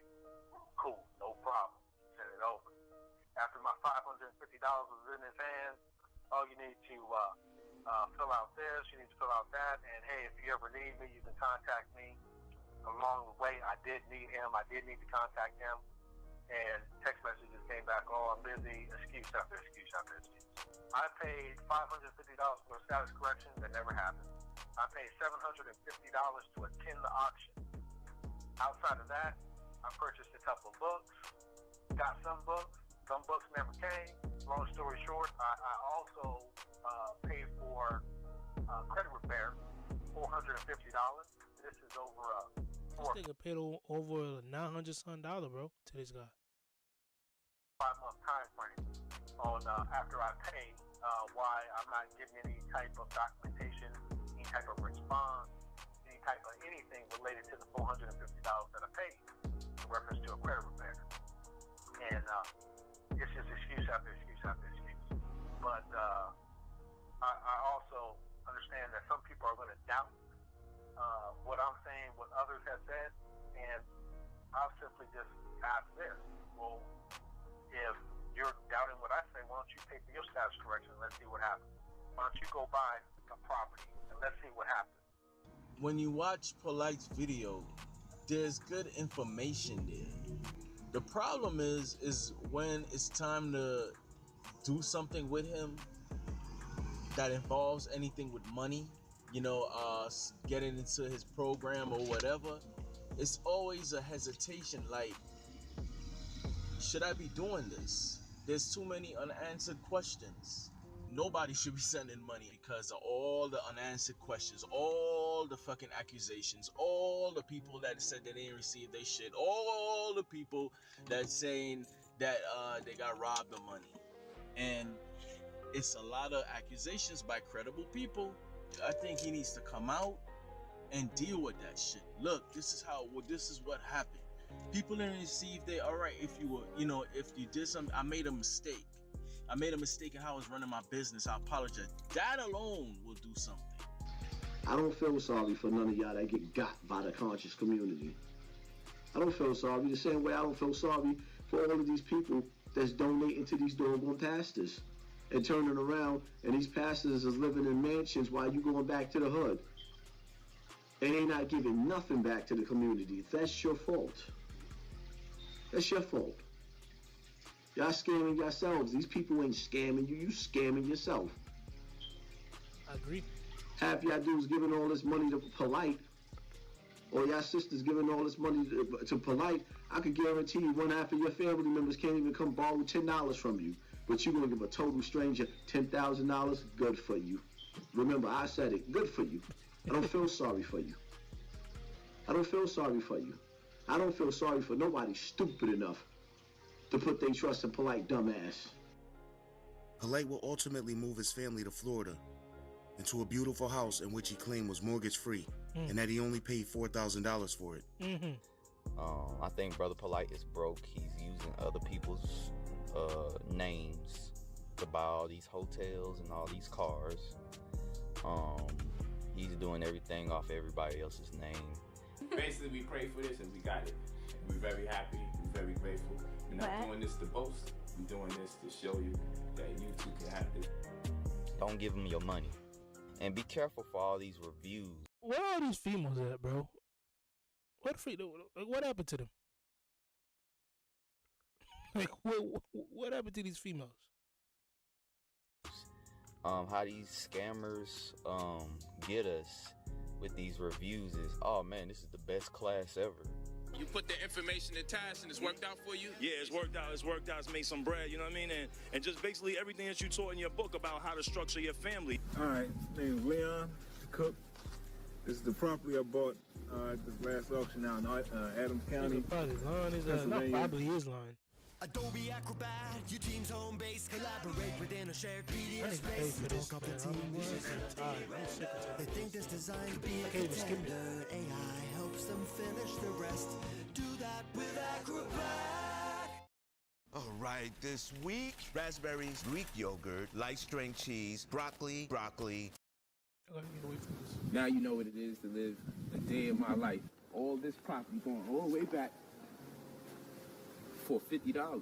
This is the best information out right now. He just said this guy bought a property for $50. You want me to believe, you stupid big teeth donkey boy, that you bought a property for $50? Are you freaking stupid? Gosh damn. Dude, if they don't show a piece of paper with that's signed by a judge or signed by the Better Business Bureau, crazy, man. Whatever, if you don't see legitimately like what's going on paper, stop believing that somebody made $1 million or maybe $100,000 off X, Y, and Z. Anybody can say that. Anybody can write a review and say this thing helped me and I suggest it. Despite the numerous amount of people that were trying to bring awareness to Polite scams, as time passed, more and more people continued to invest. The more money that began to roll in, the more glamorous his lifestyle became. There's been certain sabotage going on as far as my business is concerned, as far as my personality and name goes. I managed to see it through. And in fact, branding-wise, I've done better than I've ever done within this last year. Eventually, him and his family will leave Florida and move to California. Oh, look at that. We in Cali for real. You see that car? Did y'all see that? Did y'all see that? Hydraulics. We in Cali. Let me get next to him, show love. I'm on live. I'm on Facebook Live. I'm trying to show them how Cali get down. Nice. Not long after the move, he would be contacted by one of his followers who wanted his mentorship. His follower was a YouTuber by the name of Crypto Roots. My father died from a heart attack, and I didn't know I was getting money. I got some life insurance money, and I was just gonna travel and do my thing, but I was following Brother Polite for years, and so as soon as I got paid, I hit him up for the mentorship. Immediately, I was sending him money, And because I had to send him money so often, we ended up kind of talking and being cool. And then he offered for me to come to LA to buy a condo and to rent that out. So I trusted him, you know, and I went to LA. When Crypto Roots arrived in LA, Brother Polite promised his followers that he, along with Crypto Roots, will be starting a crypto course that would guarantee everybody who enrolled will be making money within weeks by investing in cryptocurrency. We're gonna go. Let's get into the crypto economics. You to turn it around and myself. I got you. Let's get into this crypto. Let's get into this crypto economics. Let's get it. Crypto Roots on YouTube, McNaughty Dread on Instagram. As far as like real value and scarcity, people are saying Bitcoin is one of the most scarce things next to time. And we can break down the numbers later, but there's 21 million Bitcoin that can ever be created, and they're already estimating 6 or 7 million will never have access to. So break down the math, maybe 15 or 16 million Bitcoin divided by 7.5 billion people, you're looking at possibly one of the most valuable assets we have seen in the last couple thousand years. So what's happening is a lot of these coins are fractions of a penny. And it's not gonna hurt to drop $10 on something like that. It's not gonna hurt to drop $100. Obviously do your due diligence, do your research, and we can break that down in the course, how to analyze the market, how to analyze the fundamentals of the rarity of a coin, how often it's printed. Let me tell you, to the naked eye, people see him, he just seems like he's just a quiet, Rastafarian looking dude who might be blowing on some real good sticky. You know what I'm saying? And then when you get to really talk to him about what he does, he is also a master farmer. You know, he has knowledge in aquaponics, but in general, the basic convention of agriculture, he deals with that too. He's a real good brother, man. I'm so proud of him. I mentor him. I mentor this brother and never cease to amaze me. He's very good. So we're going to incorporate the cryptocurrency information. I mean, I already have for the mentorship. Trust me, we teach you for, if you were to do the mentorship for 1 week to a week and a half, there's no way you could say that you're not making any bread or making any monies off of this information. Although Crypto Roots was 100% on board with starting the course, unknown to him, Brother Polite had no interest in starting the course at all. Instead, Crypto Roots himself was being targeted as the next scam victim. I feel people are owed an explanation of why the crypto course isn't happening. And the real reason is because Polite owes me over 100 grand. The money I gave him was from my father's life insurance. He ended up using me, and him and his family were living off me. I was paying for everything. His cars were rented. I didn't even realize what was happening. And every time I got uncomfortable, and he would just either yell at me or like say, "Oh, I get it, I understand, you're gonna make a lot of money, And I'm thinking, damn, I didn't want to ruin this opportunity of, meeting my master teacher and, possibly making, so I gave up more and more bread that I wasn't comfortable giving up. And it got so bad, I ended up basically being homeless in LA. Like, this dude just did not looking out for me. I slept in his car so many nights. Like, I paid for his plane, I paid for everything. And to this day, I haven't even received 1% of it back. Everybody says this dude's a scammer. Everybody says this dude, and it's the truth. This dude fucking scammed me, dude. He fucking scammed me. Like, I'm so brokenhearted. And he wants me to continue to do business with him, and he won't even pay me any money. Like, none. I just want my money back. Him and his family lived off my father's life insurance money, and when I had no more left, he just like, whatever, like, he treated me like I was one of his wives or something. Like, I just had to listen and drive him around, drive his family around. I had to pay for everything. And he was like, "Oh, your investment, it's investing. Oh, you're investing." You know what I'm saying? And I'm thinking, like, damn, like, and it got so bad, I just said, I can't do it anymore. I can't do it anymore, bro. I left LA and went to Mexico with whatever money I had left, because this dude was just planning to use me and dry, and he still hasn't paid me. He just treated me like I was just some some bitch that he could just use for money. And, he did. He just doesn't, he's ignoring my calls. He won't, nothing back. So I'm devastated. Like, Pringle Leo.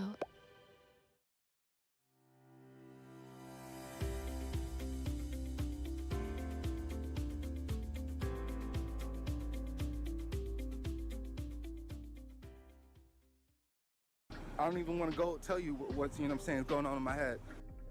After months of trying to get a hold of Brother Polite to no avail, Crypto Roots couldn't take it anymore and went on a tirade which seemed completely out of character.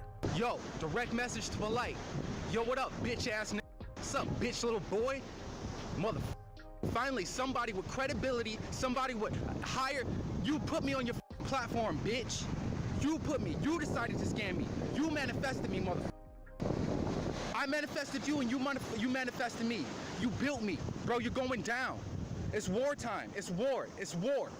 It's war. It's your family versus mine, Polite. Straight up. Your family versus mine. You think you could disgrace me? Think you could take me down? Just dismiss me like that? Bro, that's the biggest mistake of your life, of your career. And you need to be taken down. I'm not gonna let you take my father's life insurance, disrespect me, and dismiss me. I'm scamming people, and you scammed up many other people, and I'm stopping that shit, bro. I'm going to war, Polite. And also want to give a shout out to my lady, man. I just want to say, I already tell her every day. I just want to tell her publicly, give her a shout out. I love you. I appreciate it. I wouldn't have made it without you. You know what I'm saying? So we got these dogs. I wouldn't have made it out with, made it this far without you, baby girl. So shout out to all the good, beautiful women who are supporting and taking care of their man through tough times. Sadly, Crypto Roots would never see a dime of his money back. In 2021, just 2 weeks after the birth of his first child, he would pass away during the COVID-19 pandemic due to complications from asthma. My husband had asthma, and this early morning, like at 6 a.m. in Mexico, he started having an asthmatic attack, and the ambulance never came, and I had to take him to the hospital, and he didn't make it. And I wanted to share this with you because you would tell me not to cry and to toughen up. I wanted to share this with you because you care for him and you message him and you come to him constantly due to mentorships and just sharing love, because he shared a lot of love and a lot of knowledge. He was all into the revolution and all into education and all into peace and good things. He was a really good man and a great father. Oh, I know what I must do now. I know what I must do now.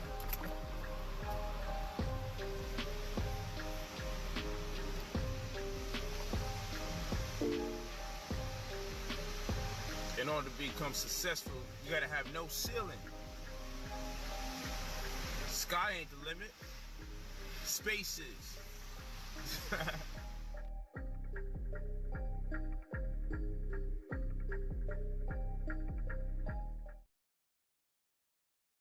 This isn't just a trailer, it's your food business, fully loaded and ready to go. Everything you need to start serving from day one. With our rent-to-own program, it's not a loan, it's a partnership. Your business pays for itself with small weekly payments.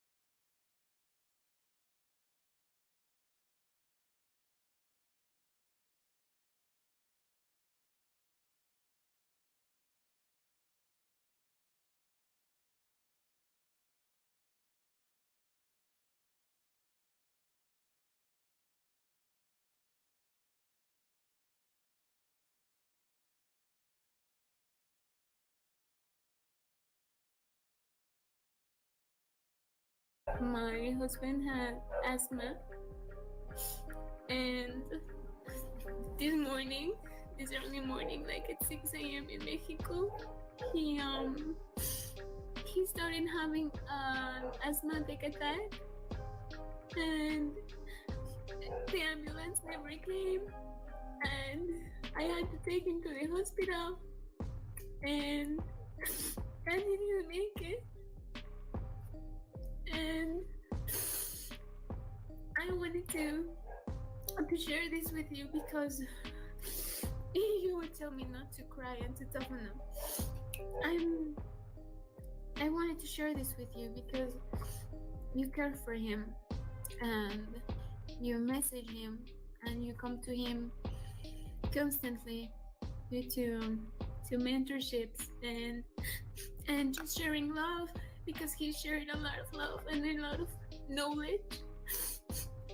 He was all into the revolution and all into education and all into peace and good things. He was a really good man and a great father. Oh, I know what I must do now. I know what I must do now.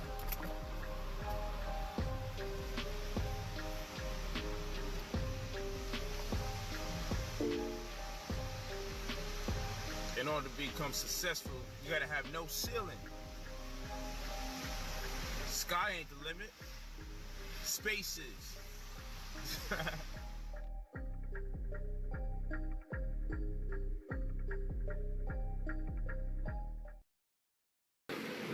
Peace to the family. You know we out here. We live and in charge, making it happen. And just wanted to speak to you all about success. Because many times people ask, what's the key to success? And so I tell them the keys to success got very little to do with carrying ones and being extremely good at math, getting credentialed in school. Success is all about nuances. And in order to be successful, you gotta be willing to separate yourself from friends and family. In 2013, by way of Sonetta TV, Brother Polite would meet basketball champion Ron Artest, aka Meta World Peace. At the time, World Peace was playing for the Knicks. And throws it down. There's a little defense, something they would succeed. Brother Polite and World Peace will become close friends, and Polite will ultimately become his paid mentor. World Peace getting traded to the Lakers the following year would be the main reason Polite will ultimately move to Los Angeles. Oh, love being in Cali. You know why? Because it's winter time and I got the top drop. My bad, y'all. It's still a little chilly because it's dawn. But you know, we're ones of fresh air. We love fresh air. And the air is fresh out here because there's more trees in these poles. In New York, there's so much different poles. It's crazy. Not long after meeting World Peace, Anuket, Polite's third wife, will give birth to their daughter. It will be their first and only child together. In January of 2014, just months after giving birth, Anuket would decide to leave the relationship and refuse to let Polite see the baby. I'm mad you would put me in a category of a worthless Negro. That disgusts me. I'm not gonna let nobody drive me nuts. That's what it's designed to do, family. This is a recent problem in the last several months. Family, you have no idea. You have no idea. In February of 2014, Polite will file a motion with the court for visitation. My name is Michael Noak, M-I-C-H-A-E-L. Last name N-O-A-K. According to court documents, Polite argued that the New York Administration of Children's Services, aka the ACS, relocated Anuket to a new apartment and was paying her a monthly stipend on the condition that she cut Polite off. This was an accusation that the ACS completely denied. Come on, man. I got proof to this shit. They did this to the wrong brother. I'm telling you that now. I'm definitely suing them. Trust me when I tell you that. I ain't playing around with these people, man. The case for visitation was dismissed on April 28, 2014. It's unclear if Polite actually ever filed a lawsuit against the ACS.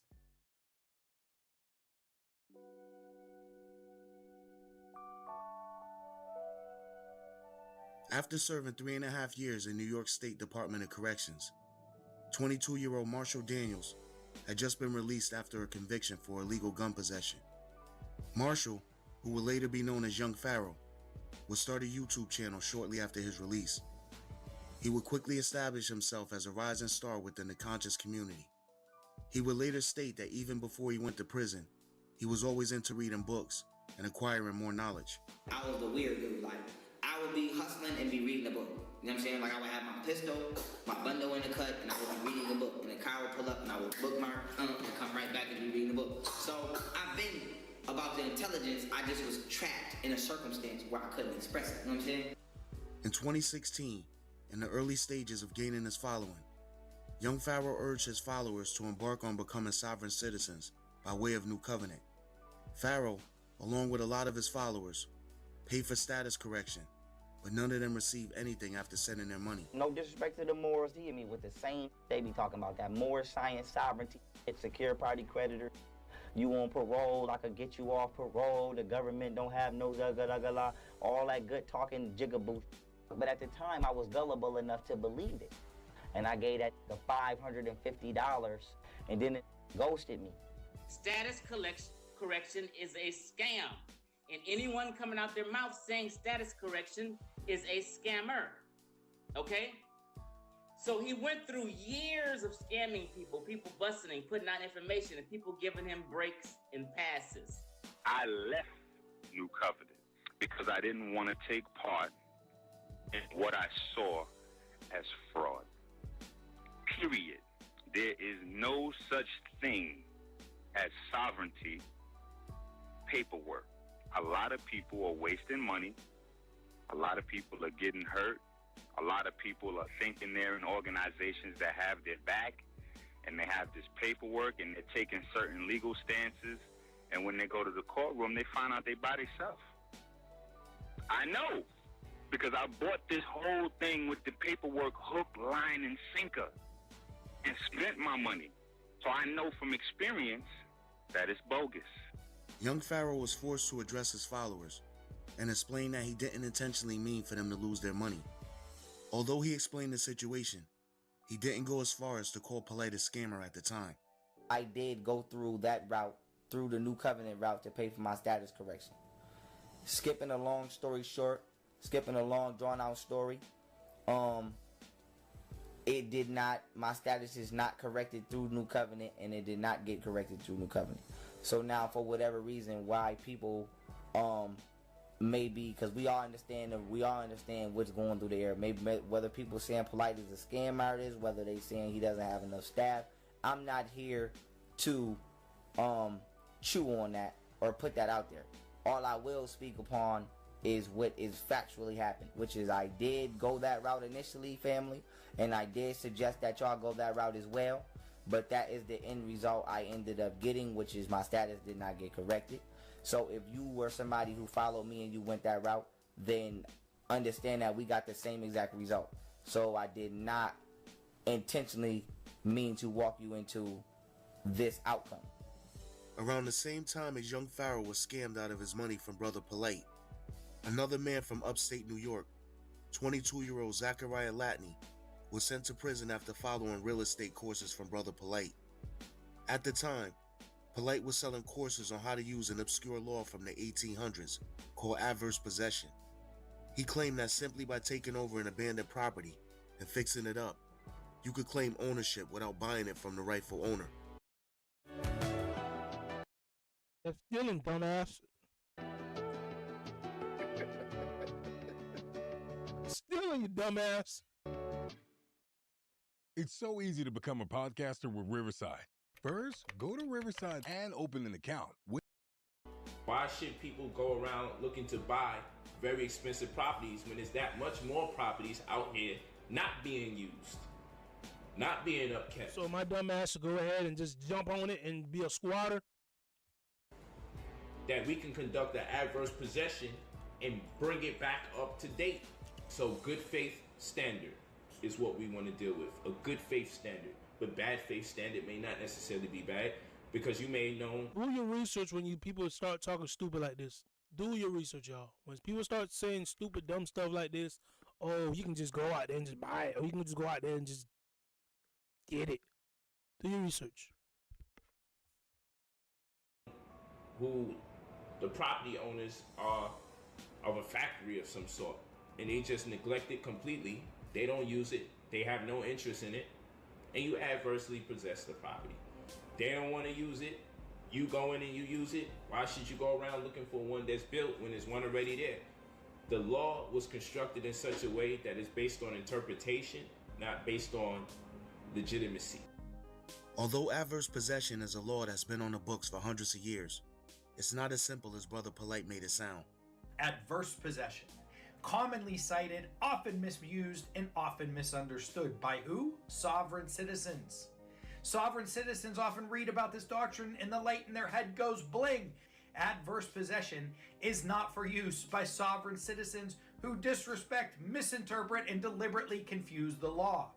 After Zachariah followed Polite's course and took over an abandoned buffet in Colony, New York, he began making minor repairs over the course of the next few months and filed paperwork to obtain ownership. He was arrested and ultimately sentenced to 2 1/3 to 7 years in New York State Prison. He says he filed for adverse possession and spent thousands of dollars to fix it up. Now he's been sentenced to 7 years in prison. Zachariah, as well as his brother and sister, were all convicted on charges relating to the abandoned restaurant scheme. Zachariah was the only one sent to prison. Before sentencing, his lawyer argued that Zachariah and his siblings were all conned into the adverse possession scheme by members of the conscious community, especially Brother Polite. They wanted to believe it, and he's very convincing. I mean, he's your consummate con man. They believed everything he said. Since moving to California, bro's a scammer. I ain't finished watching the whole video yet, and I said bro's a scammer. And profoundly upgrading his lifestyle, Brother Polite began rubbing shoulders with a host of grade A celebrities. Amongst those celebrities, he had become close friends with Floyd Mayweather, who will often co-sign his business endeavors. Follow his movement. Smart man. Can help you invest. Help take your credit to the next level. You already know. My man, Brother Polite. My brother, money made. I support what you do. I support your movement. Despite the numerous accusations from members of the conscious community of Polite scamming them out of their money, with the co-sign of celebrities like Mayweather and countless others, more people began to invest. Yeah, so it's all about the company that you keep, the environment you live in. So when people say, man, but you don't have to live in a big house. You may not have to. I have to. Yes, I'm going up the stairs. Look at this. Up the beautiful stairs. Forgive the shoes. It will. He's living in a big house off your money. Scamming your ass. There will be no shoes on the car. He's living in a big house now for raping a kid, but you get what I'm saying. Look at that. Wow. Look at that. Yes, yes, yes. This guy's a dirty pig, man. Dirty dude. You may think I'm going in the same rooms, but I'm not. Right. Oh, yeah. Oh, yeah. Look at this. We got a balcony to look over. Woo. Look at this window. When you see windows like that in the house, wow.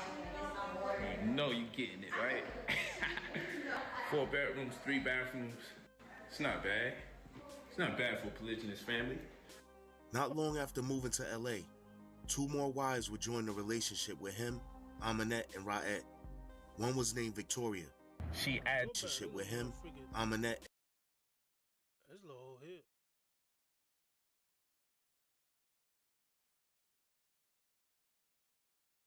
Yeah, these are hoes right there. You can't tell me no other way. Gosh, damn. And Raed. One was named Victoria. She adds on to what I'm looking for to take me to another level. Okay? Victoria challenges me a lot. Y'all need to ride this nigga. More than I y'all like. did rob his ass. However, she challenges me, and that challenge, that nigga while he can see. Okay, keeps me sharp. The other woman that joined the relationship was a single mother named Ashley. There's this idea, this concept that single parents should not be introducing their children to their potential partners at any point in time unless they... You stupid, dumbass little girl. This motherfucker got 3, 4 wives, stupid little girl. Are you stupid? He got 3, 4 wives. You should not be introducing your daughter with a man who have 3, 4 wives. What is you? You're the fifth, sixth wife?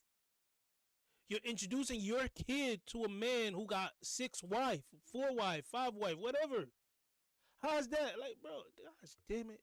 Like, gosh damn it. What the freak is going on? You're introducing your kid to a child molester who got 4 or 5 wife. Why? Why? Oh my God, she got retarded, bro. I never thought people were that dumb, bro. Like, I can't believe it. Like, I can't believe it, bro. Like, no common sense. I can't believe it. Like, this is like real. This is real. People don't like this. Yo, common sense will come through and be like, why would I date a man who have 4 or 5 wives? Man, you talk to a man right now, he tell you this hoe says she got 4 or 5 niggas on the side. I promise you, they running for their life. They might get the coochie and then never see that woman again. These women say this man got 4 or 5 wives. They still coming in. They coming in having full blown relationship. You know why? Because they got a kid. He's the supporter. He's gonna take care of him. So they just gonna pull up. It is what it is. They're gonna pull up. They can't support themselves. They don't know how to. Sadly to say, they didn't have no father in their life. So they're just gonna pull up. Pull up, give this freaking devil their kids while he's molesting them and raping their kids.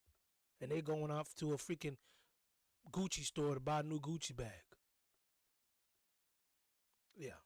Get really, really serious. The issue with that is that I found it to be very counterproductive from the cohesiveness unit that you're trying to build, along with the fact that people don't have 24-hour babysitters on hand. There's. Where this lady at? Where's her kid at? Whoever dating her need to ask some questions. Like, what was going to your mind when you were dating a guy who had 5 wives? Absolutely nothing wrong with my daughter accompanying me to a safe environment, in a safe space, public space, in which she sees the process of courting and or friendship. It would be around this time that Polite would announce he would be doing a reality show based on his polygynous lifestyle. But the reality show would never come to fruition. I'm doing a polygyny reality TV show. I'm just deciding which company I'm going to use, if it's going to be MTV. If you don't have any type of what's the name I'm looking for?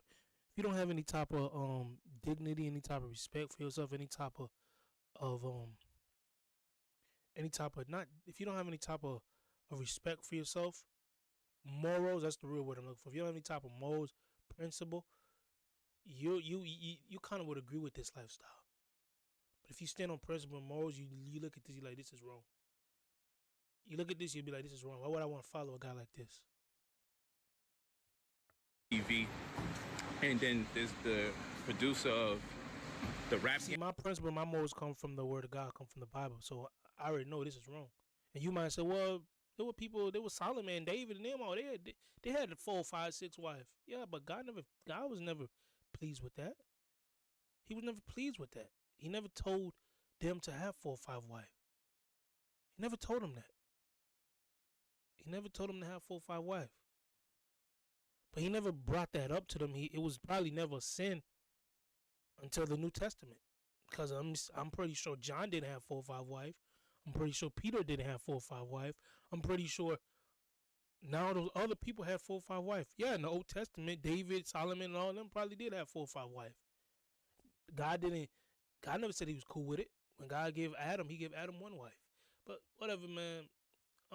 People gonna have their ways people gonna have their excuse to live in sin, so they're gonna make whatever they can make.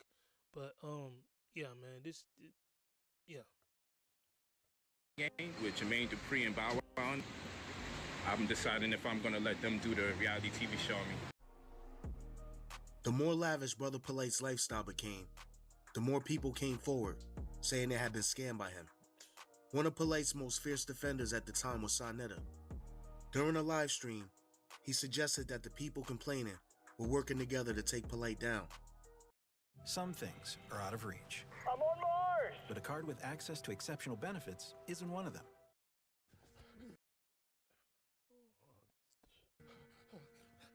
You can do this. You can be the first millennial in history. But I did want to see what was going on, like with New Covenant and all issues as far as people coming out saying that they was having bad dealings or bad business with New Covenant? All right, let me ask you this. You see what's going on with Bill Cosby, right? Most definitely. You see all the women coming out with Bill Cosby now, right? Yeah. And guess what? This shit is something similar to the same. I'm talking about the way they coming out, because all of them coming out at the same time. During this another guy, you gonna find out that he's another guy with no principle and morals also too. But I think I'm in it right here. We're gonna probably finish watching this later on. Hopefully, maybe tomorrow. I'm gonna go live. Hopefully tomorrow. But I'm gonna finish this. I'm gonna shut this down. We're gonna try to finish to watch the rest in part 3. I might record this and put this on my YouTube so we all can watch it, so y'all can rewatch it again. But yeah, I'm out of here, man. Y'all be blessed with that love. God bless, man. I'm out of here. Stay blessed, y'all.